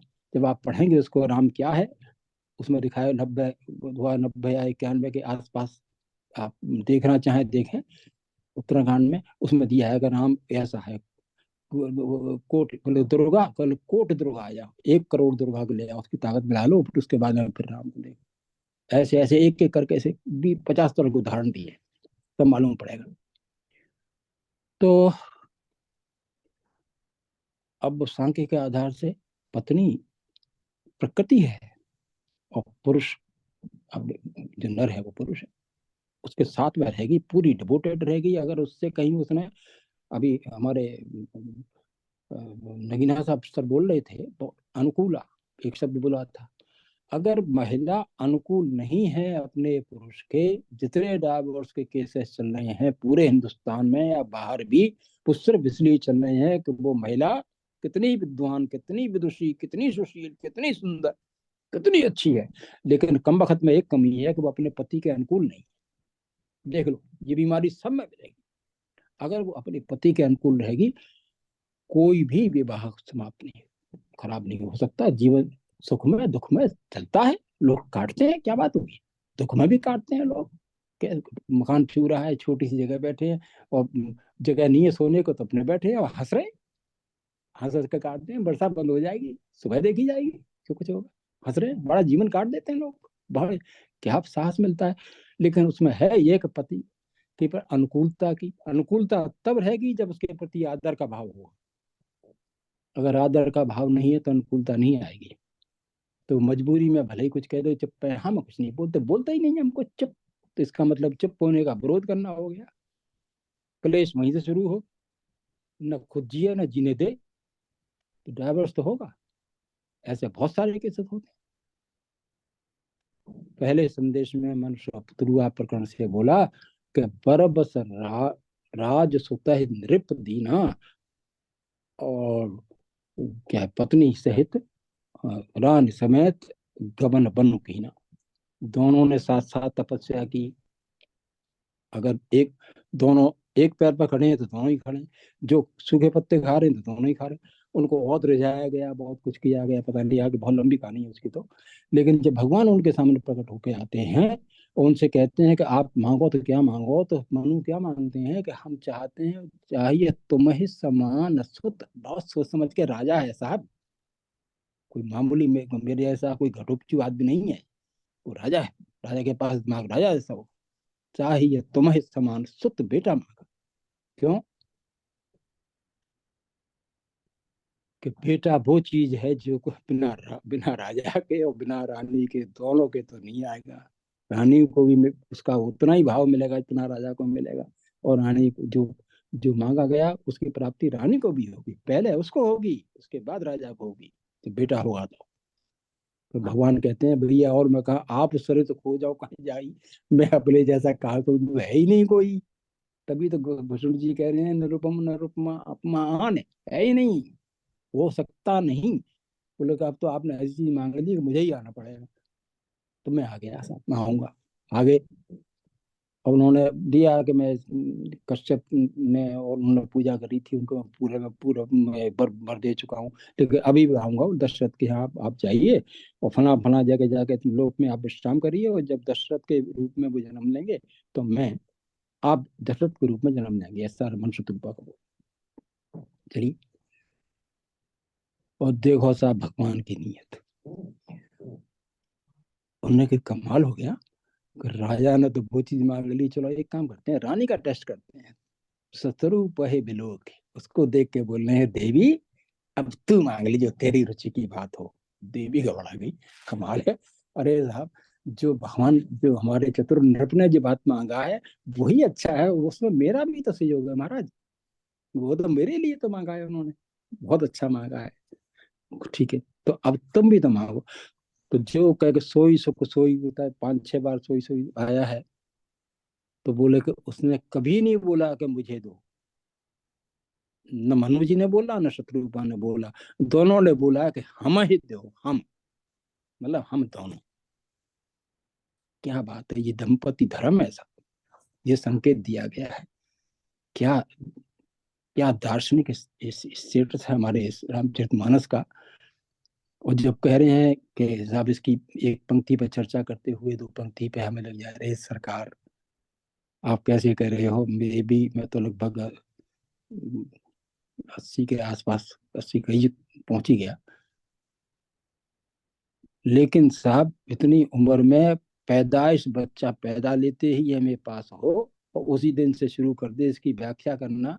पहले सब शास्त्रों को पढ़ ले, ज्योतिष भी पढ़ ले, इसके स्तर की ज्योतिष कहीं नहीं है, किसी किसी पुस्तक में नहीं है जिस स्तर की ज्योतिष रामचरितमानस में है। बहुत गजब की ज्योतिष, पागल हो जाता है, दिमाग चक्कर खुद निकाल गिर जाते हैं और उफ, कमाल है। अभी तक इसमें से ढूंढते हैं सब सूत्र भी इसमें से लेते हैं जो विद्वान लोग हैं। तो चपड़ घन्नू टाइप के वो तो व्यवसाय वाले वो तो मूर्ख बनाते हैं, तो बालक को बात है, जो होशियार आदमी है वो उसमें चलते हैं। ज्योतिष शास्त्र भी इसमें भयंकर, बहुत गजब का। तुलसीदास खुद बड़े बहुत बड़े ज्योतिषी थे, खैर वो, लेकिन कह सकते हैं एक बात जरूर कही जाएगी, तुलसीदास जी ने रचना की, मैं नहीं मान सकता साहब। इसमें जो घुसने अंदर जा रहा घुसे लोग हैं, वो इस बात पर पहुंचे हैं बहुत अध्ययन करने के बाद कि हाड़ मांस का बना हुआ आदमी रचना नहीं कर सकता, लिख ही नहीं, वो संभव नहीं है। मैं नहीं माना जा सकता कि नहीं लिख पाएगा, ऐसा नहीं हो सकता। ये तो परमात्मा के, इसीलिए कह रहे हैं वो, तस कहूं जैसे हरि के प्रेरे। वो तो मैं तो कुछ कहता नहीं, जानता नहीं हूँ, अंदर से डिक्टेशन मुझे मिल रहा है, कोई मुझे डिक्टेट कर रहा है, वो कह रहा हूँ, जो अंदर से मुझे भगवान शिव कह रहे हैं, वो कहते जा रहे हैं, मैं लिखता जा रहा हूँ। तुलसीदास ने ईमानदारी से बात लिखी है, ईमानदारी से। कब और अजर चाह वही बानी लिखा है उन्होंने, झूठ थोड़ी लिख रहे हैं, खाम खा बुलावे, झूठ थोड़ी बोल रहे, सही बोल रहे। बोले कि मुझे तो माध्यम बनाया गया, अवतरण तो उनका है, रचना तो उनकी है। रच महेश निज मानस राखा, ये शब्द इसी में तो लिखे हैं, रच रचना करना। महेश शंकर जी ने रचना करी, निज मानस राखा। जब सही अवसर मिला, सही उनको स्टेनोग्राफर मिल गया, तो उसको डिक्टेशन दिया, उसने कागज पे लिख दिया। और वो हमारे तुलसीदास जी महाराज हैं, वही हमारे सबसे बड़े, हमारे लिए तो वही सबसे बड़े हैं, वही पात्र हैं। खैर, ये बात हट गई, धर्म की बात आई थी। और भी कोई धर्म हुआ, एक शत्रु से भी धर्म होता है। आप देखिए, अंगद को भेजा जा रहा है, एक बार तो हनुमान जी दूत बन के गए, दोबारा अंगद को भेजा जा रहा है। जब पहुंच गए, सेतु बंद हो गया, लंका में फौज पहुंच गई, अब तैयारी है, बोले एक लास्ट ट्रायल और होने दो भाई। ठीक है, कहना किसको भेजे, लोगों ने मंत्रणा करी, भाई ऐसा है कि राजा है वो, राजा से बात करने को, तो साहब हम तो अंगद को भेजते हैं, कि अंगद भी तो राजकुमार है ना, एक स्टेटस का भी तो ख्याल रखना चाहिए, राजा से राजा ही बात करे, क्या बात है। आप देखिए, हर चीज में आपको एक पॉलिसी मिलेगी इसमें। पूरी ब्रीफिंग हो गई, सब समझा दिया, फिर राम जी के पास आए कि सब लोगों ने मंत्रणा ये करी है कि इस बार अगर आपकी इच्छा है कि दूत बना के और भेजना है, तो हम अंगद को भेजते हैं, क्योंकि साहब राजकुमार है ये, राजा का बेटा है ये भी तो। बोलो ठीक है, तो साहब आपका क्या निर्देश है तो बताएं अंगद के पास। तो राम जी का निर्देश सुनिए कि काज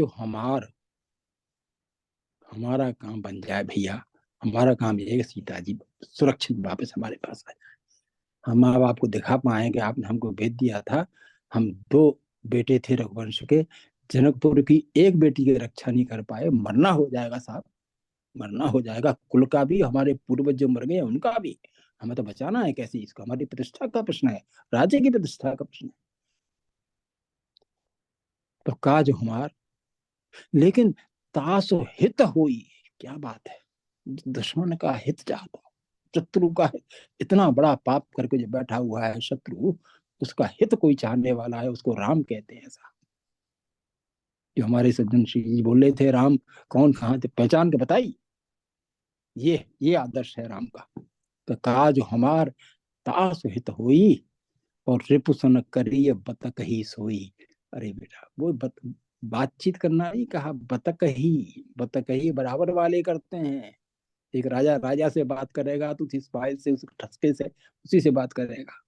दूसरा बात करेगा तो उसमें एक प्रोटोकॉल होगा, उसमें वो दूरी रहेगी, उतनी बात स्पष्ट नहीं हो पाएगी। तो रिपुसन करिय बतक ही सोई, क्या बात है साहब। आप किसका धर्म पूछ रहे हैं? यात्री का, भाई के साथ, पड़ोसी का, अपने यहाँ नौकर रहने वाले हैं उनके साथ में। ओहो क्या बात है। निषाद राज बहुत लंबी है, चर्चा बहुत लंबी हो जाएगी, मैं अतिक्रमण समय का नहीं करूंगा। सब मेरी वाणी से किसी को कष्ट हुआ हो तो मैं क्षमा मांगता हूँ। और मुझे आपने अवसर दिया अपना अच्छा बुरा बोलने का, जैसा भी मैं बोल पाया, अपनी भाव प्रकट कर पाया। ये भाव में कोई बहुत बड़ी काबिलियत को नहीं प्रकट करना चाहता, ऐसा कुछ है नहीं हमारे पास, बिल्कुल घटिया लोग हैं। लेकिन हाँ, अब एक बात जरूर, सच्चाई जो बोल रहे थे हमारे नगीना सर, सत्य, सत्य बहुत बड़ी तगड़ी चीज है। सत्य के सहारे हम खड़े हैं। हमने जीवन के बहुत साल संस्कृत के ग्रंथ पढ़ पढ़ के और रट के उनके लोगों के कहने पे, और कौन अंगाली बंगालियों की कौन सी किताबें पढ़ पढ़ बहुत दिमाग खराब कर लिया। जब बाद में पता लगा कि तथ्य तो सत्य में है, सत्य तो यहाँ है, इसके बाद में सब में छल कपट फरेब है। झूठ को भी जो लोग सत्य बोले, छल को सत्य बोले, दुराचरण को अच्छा आचरण बोले, ये कौन सा धर्म है? क्षमा करें, पश्चाताप करने के लिए भी एक जीवन चाहिए। अब हम इसके चरण में आ गए हैं रामचरितमानस की में। हम तो ये कल्पना करते हैं भगवान सबको ऐसी प्रेरणा दे कि रामचरितमानस को भाव अनघ आलस हो। इसका ये बात सैद्धांतिक रूप से सही है। और कैसे कोई कहे, कैसे कोई दिखावे, झूठा राम का नाम लेने वाली एक पार्टी जिसके 2 ही मेंबर हुआ करते थे आज सत्ता में बैठी है। झूठा, बिल्कुल झूठ मूठ का नाम लेके जो लोग प्रचारित करने गए थे रथ लेकर के, उनके तो खानदान में भी रामचरितमानस किसी ने नहीं पढ़ा। और मेरा दावा है कि जीवित है वो व्यक्ति आज, आज उसने भी पढ़ा हो तो 7 जन्म तक मैं उसको भगवान मेरे उसका नौकर बना दे, तैयार हूं मैं करने के लिए। झूठ पढ़ ही नहीं सकते वो रामचरितमानस, क्या पढ़ाएंगे और समझेंगे क्या? कभी हुआ नहीं। झूठ को ही वैसे ही राम का मंदिर वहीं बनाएंगे। और इसमें भी झूठ निकला, मस्जिद गिराई गई है, उससे 500 मीटर दूर पर ये मंदिर बनना है जहाँ पे स्थापना कर रहे हैं। तो कहाँ मंदिर बनाएंगे? काहे को गिराई थी मस्जिद ये जगह, काहे को पवंडा पैदा किया था ये? या तो उसी जगह होता, जगह तो वो नहीं है। तो ये विषय कहने का नहीं था मेरा, क्षमा मांगता हूँ, I take my words back. और सबको मैं प्रणाम करता हूँ, पुनः पुनः प्रणाम करता हूँ। Abhishek ji please take over, thank you very much. धन्यवाद आरवी सिंह जी। मैं आग्रह करूंगा अंतरंग जी से कि अंत में कुछ इस विषय पे कुछ वक्तव्य रखना चाहते हैं और श्री राय जी से, और साथ में हमारे एक और साथी जुड़े हुए हैं अनुज कुमार जी। आप तीनों लोगों से, आपके पास समय है, आप बोल सकते हैं या प्रश्न कर सकते हैं या और कोई बात रख सकते हैं, अभी समय है। जय श्री राम। ज्यादातर रामायण के विषय में राम नगीना सर और आरवी सिंह जी बोल चुके हैं। मैं थोड़ा सा सार्वभौमिक धर्म के बारे में बताऊंगा जो रामायण में एक जगह लिखा हुआ है, जो मानव धर्म के बारे में चर्चा करते हैं तुलसीदास जी। यहाँ पे, यहाँ वहां पे जो धर्म है रामायण में, कहीं पे पिता का धर्म, कहीं पुत्र का धर्म, कहीं शिष्य का धर्म, ये सब अलग अलग धर्म बताए गए हैं। लेकिन एक जगह मानव का सार्वभौमिक धर्म बताया गया है रामायण में ही, रामचरितमानस में ही। वो है जब राम जी का और रावण का अंतिम युद्ध चल रहा था, तो रावण अपने दिव्य रथ पे आता है और उस टाइम में अच्छा, एक हमारे वक्ता चले गए हैं, मैं थोड़ा सा, चलिए कोई नहीं। तो उसमें एक जगह पे जो है विभीषण जी को शक हो जाता है कि रावण इतने बड़े दिव्य रथ पे कवच के साथ, सारे तैयारी के साथ है, और हमारे राम जी जो है बिना किसी त्राण, बिना कवच, बिना किसी चीज के चले हैं। तो उन्होंने उस टाइम में बोला है वो मैं थोड़ा सा प्रसंग आपको बताऊंगा। रावण रथु बिरथु रघुवीरा देख विभीषण भयउ अधीरा, अधिक प्रीतिमन भा संदेहा बंदी चरण कर सही सही सनेहा। ये तो सिंपल समझने वाली बात है कि उनको शक हो जाता है और राम जी से पूछते हैं वंदना करके कि नाथ नरथ नहीं तनपद प्राणा तेहि केहि विधि जीत वीर बलवाना। तब भगवान उसको समझाते हैं, विभीषण जी को समझाते हैं कि सुनहु सखा कह कृपा निधाना, जेहि जय होई सुसंदन आना। मतलब भगवान अब समझा रहे हैं, धर्म के बारे में बता रहे हैं कि जो हमारे पास धर्म रूपी रथ है वो रावण के पास नहीं है। और वो धर्म की व्याख्या यहाँ पे तुलसीदास जी जितने सार्वभौमिक धर्म मानव धर्म होते हैं उसके बारे में हमें बता रहे हैं। उसमें वो कहते हैं कि सौरज धीरज तेहि रथ चाका। शौर्य और धीरज हमारे अंदर जो है ना जीवन में, शौर्य और धीरज दोनों होना चाहिए। शौर्य का मतलब जो होता है हमारा तेज, जो हमारे अंदर ताकत होता है वो, और धीरज का मतलब धैर्य होता है, पेशेंस। सो लाइफ में, लाइफ रूपी जो रथ है हमारा, ये दोनों जो है ना रथ के पहिए हैं, चाका। सौरज धीरज तेहि रथ चाका, सत्य शील दृढ़ ध्वजा पताका। सत्य और शीलता जो है, शीलता मतलब सदाचार, और सत्य का तो जानते ही हैं कि सत्य सभी लोग जानते हैं कि विपरीत परिस्थितियों में भी अगर हम सत्य का पालन करते हैं तभी वो सत्य का आचरण है। अगर हम अपने सुविधा के अनुसार, जब हमें अच्छा लगा कि सत्य बोलना है सत्य बोल लिए, और विपरीत परिस्थिति में हम झूठ बोल लिए, वो सत्य का आचरण नहीं है। तो भगवान यहाँ पे कह रहे हैं कि शौर्य और धीरज रथ के पहिए हैं, सत्य और सदाचार शीलता ये दोनों जो है ध्वज और पताका है। बल विवेक दम पर हित घोरे।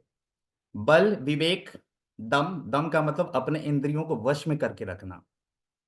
विवेक का मतलब होता है बुद्धि का इस्तेमाल करना, कि सही क्या है गलत क्या है, उस विवेक का हम इस्तेमाल करें। तो बल विवेक दम पर हित घोरे, बल विवेक दम और परोपकार परहित, ये उस रथ के चार घोड़े हैं जो क्षमा दया समता रूप, क्षमा कृपा समतारज जोड़े। मतलब जो क्षमा दया और समता रूपी डोर से, मतलब उसका लगाम समझिए, लगाम से जुड़ा हुआ है।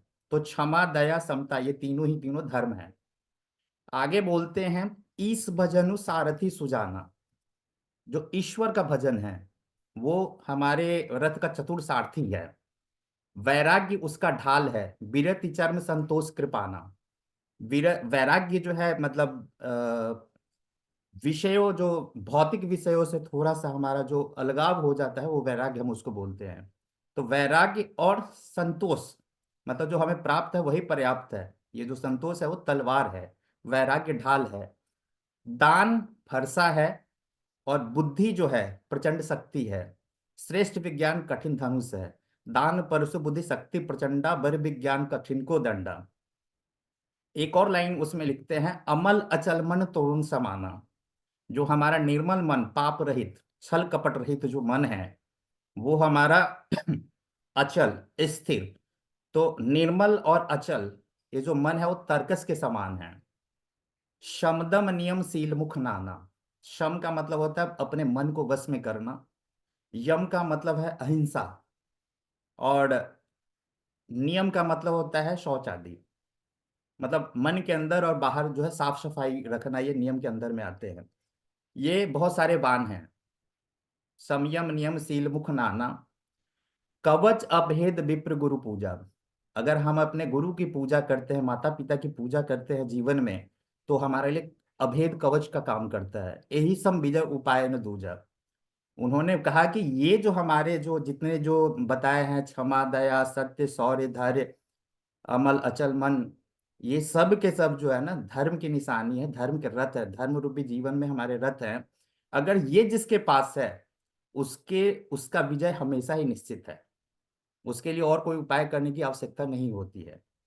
देखिए रामायण का पाठ हमारे घरों में हर जगह पे होता है। जब कभी शादी ब्याह या कुछ होता है तो रामायण का पाठ हम करते हैं। हमारे यहाँ तो, मैं गांव से हूँ जिस जगह से सीतामढ़ी जगह है, वहां पे तो रामायण पाठ बहुत आम है। 24 घंटे का हम लोग श्री राम जयराम जयजम राम धुन कभी भी शुरू कर देते हैं। अष्टजाम हमारे उधर बोला जाता है, जो 8 याम में राम जी का भजन कीर्तन करते हैं।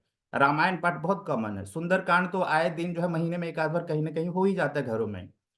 लेकिन हमें क्या है कि रामायण में धर्म कहाँ पे बताए गए हैं, और उस धर्म को अपने जीवन के आचरण में लाना, ये हमारे लिए बहुत महत्वपूर्ण है।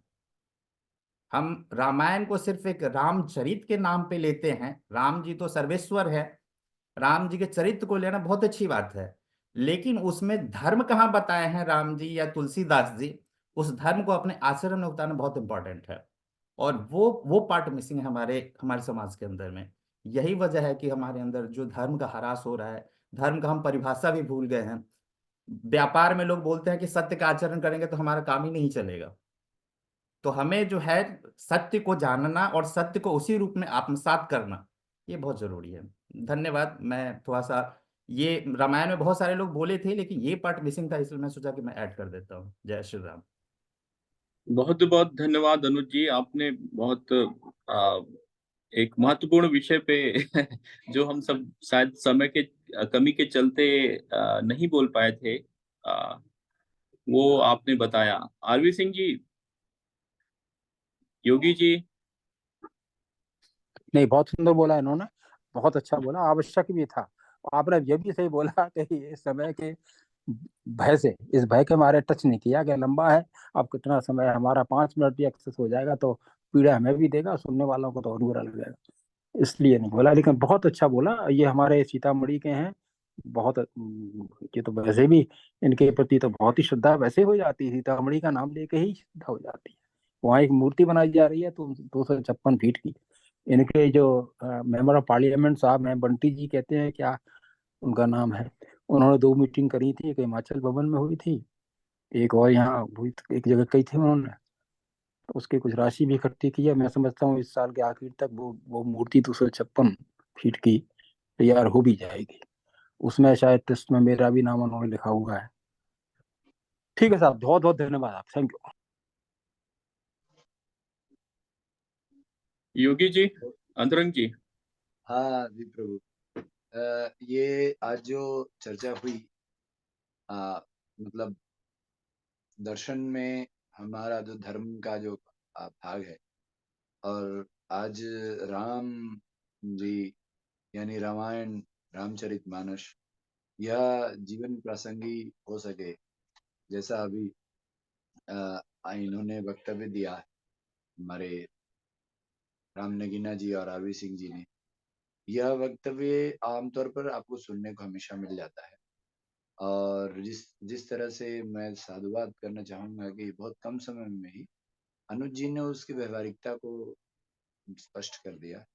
तो यह बहुत जरूरी है, क्योंकि आज हो क्या रहा है कि आज जब मैं योग शिविर कर रहा था तो वहां पर बच्चों के साथ बैठ करके भी हम जब रामायण की बात करते हैं तो आजकल बच्चे राम जी को नहीं जानते। राम जी का फोटो देखे हैं लेकिन राम जी या राम जी के विचार आदर्श को नहीं जानते। मैंने वहाँ, एक माँ थी, गर्भवती थी, मैंने बोला माँ, अगर आप अपनी गर्भावस्था में रामायण, महाभारत, गीता गीता और रामायण पढ़ेंगे तो बच्चे को अपने आप आ जाएगा। तो उन्होंने पूछा कि क्या समझना जरूरी नहीं है? बोले नहीं, समझने का काम आपका बच्चा कर लेगा, क्योंकि वह 5 वर्ष की उम्र तक तो उसकी एक्स्ट्रा सेलुलर मेमोरी अलाइव होती है और गर्भ से ही रहता है। तो यह गर्भ संस्कार जो आज हमारे देश में जो होता था, इसकी बहुत आवश्यकता है। और उसकी मोरल वैल्यूज के साथ अगर होगा तो शायद, मतलब फिर उसके बाद 5 वर्ष से 12 वर्ष तक जब संस्कार जागृत होता है, जन्मना जयते शूद्रा संस्कारा दुचति वेद पठेत भवेद विप्रा ब्रह्म जानति यश ब्राह्मण। तो आज जो ब्राह्मण हैं, आज जो जिनका यह कर्तव्य है ब्रह्म ज्ञान देने का, वह खुद ब्रह्म को समझ नहीं रहे हैं। और जाति से कर्मणा वश्लोहोति कर्मणा होत ब्राह्मणा न जच्चा वश्लोहोति न जच्चा होत ब्राह्मणा। तो माँ यानी अगर ब्राह्मणी माँ है और बच्चे के अंदर कर्म में अगर ब्रह्म भाव नहीं आता है तो दिक्कत है। तो इसीलिए आज उसको कैसे लाया जाए?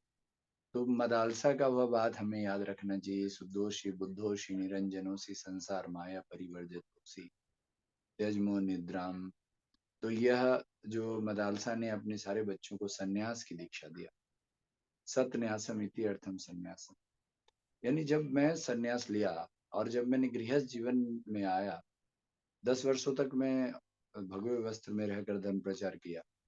आज भी मैं पूर्णकालिक धर्म प्रचारक, लेकिन गृहस्थ जीवन में रहकर संन्यास धर्म का पालन करना आप रामायण से सीख सकते हैं। और वह भगवान राम ने अपने जीवन से सिखाया किस प्रकार एक एक मतलब हम लोग याद है जब हम लोग हमारा बनारस में आश्रम था जहाँ हम आचार्य का प्रशिक्षण लिए, तो एक बार हम भिक्षा करने के लिए बीएचयू चले गए। तो बीएचयू के इंजीनियरिंग कॉलेज के पास में जब हम भिक्षा किए तो हरिओम तत्सत से बोलना था। तो उन लोगों ने हमारा मजाक उड़ाना शुरू किया क्योंकि हम सिर्फ ये जो चादर होता है ना जिसको कैसे पीछे करके साफा जैसा बांधते हैं, यानी कि कोई लुंगी ही था और कुछ नहीं, वस्त्र में एक लंगोट और एक लुंगी, और वो पहनकर और हाथ में एक मिट्टी का कटोरा। और अब यह जो संस्कार जो हमारे भारतवर्ष में हम लोग आचार्य बनने के लिए यह तपस्या हम लोगों ने सीखा, जो कि भगवान राम ने अपने जीवन में सिखाया हमें कि उनके बस उन्होंने सारा चीज त्याग दिया और जंगल में रहते हुए जो एक राजा को आप देख सकते हैं। यही सेम चीज भगवान कृष्ण ने महाभारत में जो वनवास हुआ, वह वनवास भी इसीलिए था क्योंकि जो पांडवों को युद्ध कौशल में कोई दिक्कत नहीं थी, वह युद्ध हमेशा जीत सकते थे, लेकिन उनके अंदर में जो ये मानवीय धर्म है, भगवत धर्म है, सनातन धर्म की जो जीवन है, वह भगवान कृष्ण सिखाना चाहते थे। इसीलिए उन लोगों को साधारण एक साधु का वेश में जीवन जीना पड़ा। तो यह सब इसीलिए क्योंकि जीवन में जो सत्य है यानी सच्चिदानंद यानी परमात्मा, हरे हितार्थम वाम मनुष्य यथार्थम सत्यम, यह हम रामायण से सीख सकते हैं और साथ साथ भगवत गीता से भी सीख सकते हैं, जिसकी पाठ आज बहुत ज्यादा आवश्यक है। और इसको हम लोगों की कोशिश है कि बच्चों के अंदर गर्व से, माँ के गर्भ से ही इसको डाला जाए। हम लोगों ने एक्सपेरिमेंट किया इस पर, बहुत सारे हमारे मित्र हैं जो योग में मेडिटेशन के माध्यम से, क्योंकि हमने ध्यान में जो माताओं को हमने ध्यान कराया, तो उसमें बच्चे के जन्म के 19 महीने तक वह बिल्कुल आप जो भी बोल देंगे ना वह वो पूरी तरह याद है। और यह मुझे अपनी बेटी को के माध्यम से देखने को मिला। मेरी बेटी जब हम लोग चूंकि हमेशा साधना करते, तो हम लोग आज मेरी बेटी स्वभावतः वह आध्यात्मिक जीवन पर आई। भगवत गीता उसने 9 वर्ष की उम्र में भगवत गीता पढ़ना शुरू कर दिया खुद से यूट्यूब से। और संस्कृत में वार्तालाप और ये सब के लिए, जो कि सीबीएसई स्कूल में इसकी सुविधा नहीं। तो जब हम संवित गुरुकुलम में उसका एडमिशन कराया तो साध्वी रितम्बरा दीदी माँ से मिले, क्योंकि वहां पर भी सीबीएसई और वहां पर संस्कृत नहीं पढ़ाई जाती बच्चों को। तो अब आप सोच लीजिए कि जो राम मंदिर बनवा रही है और इतना बड़ा उनका योगदान है, उनके विद्यालय में आज यह संस्कार नहीं दिया जा पा रहा है, इसीलिए क्योंकि वह कहीं ना कहीं इस भोगवादी, इस भौतिकवादी, इस पाश्चात्य संस्कृति से इतना ज्यादा असर है उनका कि वहां पर भी यह नहीं हो पा रहा है। यह मेरा दुख है, क्योंकि हमने सोचा था कि गुरुकुल बच्चों को अगर हमें, तो आज एक और बहुत बड़ी आवश्यकता है जो हम लोग इस पुरुषार्थ अभियान के तहत हम लोग कर रहे हैं, वह है कि हम लोगों को गुरुकुल बनाना। अब यह गुरुकुल आज अगर अलग से गुरुकुल बनाया जाए तो बहुत ज्यादा इन्वेस्टमेंट की आवश्यकता है, और सरकार को न्यू एजुकेशन पॉलिसी में भी आज जहाँ पर पूरी की पुस्तक हमारी, आज मेरी बेटी ने कहा जब वो फ्रेंच रिवॉल्यूशन पढ़ रही थी तो बोला कि पापा ये जो पढ़ा रहे हैं ये भारतीय स्वतंत्रता संग्राम के बारे में ज्यादा नहीं पढ़ा रहे हैं, और भगत सिंह और सुभाष चंद्र बोस के बारे में कुछ ज्यादा जिक्र नहीं है। तो ये हमारी आज भी, मतलब हमारी सरकार आज बीजेपी की है, फिर भी आज भी बच्चों के पाठ्यक्रम में भारतीय संस्कृति और संस्कार की शिक्षा का सिलेबस नहीं आया है, सीबीएसई में बिल्कुल नहीं आया। अब उसको चेंज करना। मैं जब आचार्य बालकृष्ण जी से इसका जिक्र किया तो उन्होंने कहा कि अभी हम लोग भारतीय शिक्षा बोर्ड बना लिए हैं, जिसके तहत में हम लोग कर सकते। यानी ये ठीक बात है कि चूंकि हम लोग भारत आज जब मैं चिकित्सा करता हूँ, तो आप विश्वास करेंगे कि जब चिकित्सा में हमारे पास जो पेशेंट आते हैं, वह पेशेंट एलोपैथी की दवा खाते खाते खाते पूरी तरह बीमार रहे। अब छोटा सा कब्ज जो है, एम्स में एक लड़का आईआईटी में compete किया और वह कब्ज के कारण वह उसकी लीवर खराब हो गई। अब उसको एम्स वाले कब्ज नहीं ठीक करते, उनको त्रिफला चूर्ण समझ में नहीं, उनको पंचमहाभूत प्रकृति नहीं समझ में आती। ये आयुर्वेद का विज्ञान कैसे हम अपने देश में स्थापित करें, जो वेद का एक अंग है। तो इसीलिए आज भारत को फिर से उस पाठ्यक्रम को लाने के लिए क्रांति की आवश्यकता है। जो पुरुषार्थ अभियान के माध्यम से हम लोगों ने एक छोटा मिशन लिया अभी कि Gurukul at home, Gurukul in every modern education, in the मतलब रामायण महाभारत, रामायण, भगवद गीता, संस्कृत, इनके माध्यम से हम लोग छोटे छोटे कुछ बनास के पाठ्यक्रम और इनके स्कूलों में पहुंचाएंगे, जिसके लिए अभिषेक जी जो हैं उन्होंने काफी स्कूलों में कांटेक्ट कर लिया। अभी शुरू में हम लोग बड़े कॉन्वेंट स्कूलों में नहीं जा सकते क्योंकि उनकी प्रोटोकॉल बहुत हाई होती है। जैसे हम डीपीएस वगैरह में अगर जाएंगे, मतलब आपको बता दिया, उदाहरण दे दिया कि साध्वी रितम्बरा दीदी माँ का स्कूल में हम नहीं कर पा रहे हैं संवेद गुरुकुलम में, तो बड़े स्कूलों में नहीं हो सकता, लेकिन छोटे स्कूलों में इसकी बात हो गई है। और वो लोग रामायण के पाठ्यक्रम के लिए हम लोग को, या जो कुछ भी हम लोग रिकॉर्डिंग कर रहे हैं अभी, उसको हम लोग छोटे छोटे एजुकेशन क्लिपिंग्स के माध्यम से बच्चों को हम लोग देंगे और बच्चे उसको सुनेंगे। फिर उसके बाद उसके ऊपर में परीक्षा भी, तब जा करके उनके संस्कार। और 5 वर्ष की उम्र, क्योंकि हम लोगों ने हमारी जो गुरुकुल है, आप लोग गुरुकुल जो चल रही है हमारी आनंद मार्ग की, उस गुरुकुल में हम लोग 5 से 12 वर्ष के बच्चों के अंदर देखा है कि वह बहुत जल्दी संस्कार उनके अंदर आध्यात्मिक आ जाता है। लेकिन जो किशोरावस्था के बच्चे होते हैं, उनको हम लोगों को आध्यात्मिक संस्कार, धार्मिक संस्कार देना थोड़ी मुश्किल, इसीलिए छोटे बच्चों के बीच में हम लोग इसको ले जाएंगे, बहुत अच्छा होगा। लेकिन हम लोग बड़े लोगों को छोड़ नहीं सकते क्योंकि सत्ता और व्यवस्था उनके हाथ में है। इसीलिए कुछ ऐसा भी मिडिल रास्ता लाने की आवश्यकता है जो अर्थव्यवस्था से, यानी कि पुरुषार्थ में जो आधार है हमारा धर्म, उससे अर्थ, काम और मोक्ष, ये जो है धर्म आधारित अर्थ को हम लोगों को युवाओं के बीच में इस तरह की इकोनॉमिक सिस्टम डेवलप करनी होगी जिससे कि हम लोगों को हो सकता है। और इस पर हमने थोड़ा काम भी किया है, जैसे मारवाड़ियों के बीच में हमने देखा है कि कैसे वो कर पाते हैं। उसी प्रकार हम लोग शायद कोऑपरेटिव में हम लोग संगच्छध्वम संगवदध्वम संगो मननसि जानताम देवाभागम यथा पूर्वे संजनाना उपासते। जब ये कहते हैं, ये इसका ऋग्वेद का यह श्लोक है, तो जरूर यह संभव हो, क्योंकि देखिए या तो वेद गलत है या हम लोग सही नहीं जी रहे। इसलिए वेद तो गलत हो नहीं सकता, गीता गलत हो नहीं सकता, रामायण गलत हो नहीं सकती, तो उसको किस प्रकार स्थापित करना है आज हम जैसे लोगों के यह ड्यूटी। धन्यवाद। जय श्री कृष्ण, राधे राधे, जय श्री राम। धन्यवाद आचार्य जी। अब समय काफी हो चुका है और बस मैं केवल इतना सूचित करना चाहूंगा कि अगला जो हमारा कार्यक्रम है वो राम मंदिर उद्घाटन से ठीक एक दिन पहले है और उस कार्यक्रम का विषय भी इसी से मिलता जुलता है, धर्म और राम राज्य। इस विषय पर शायद सुनने के लिए हमारे बीच में कुछ बच्चे भी आएंगे, क्योंकि यही प्रश्न मेरा था वीएचपी प्रमुख आलोक जी से भी कि भाई मंदिर बन जाएगा फिर क्या होगा।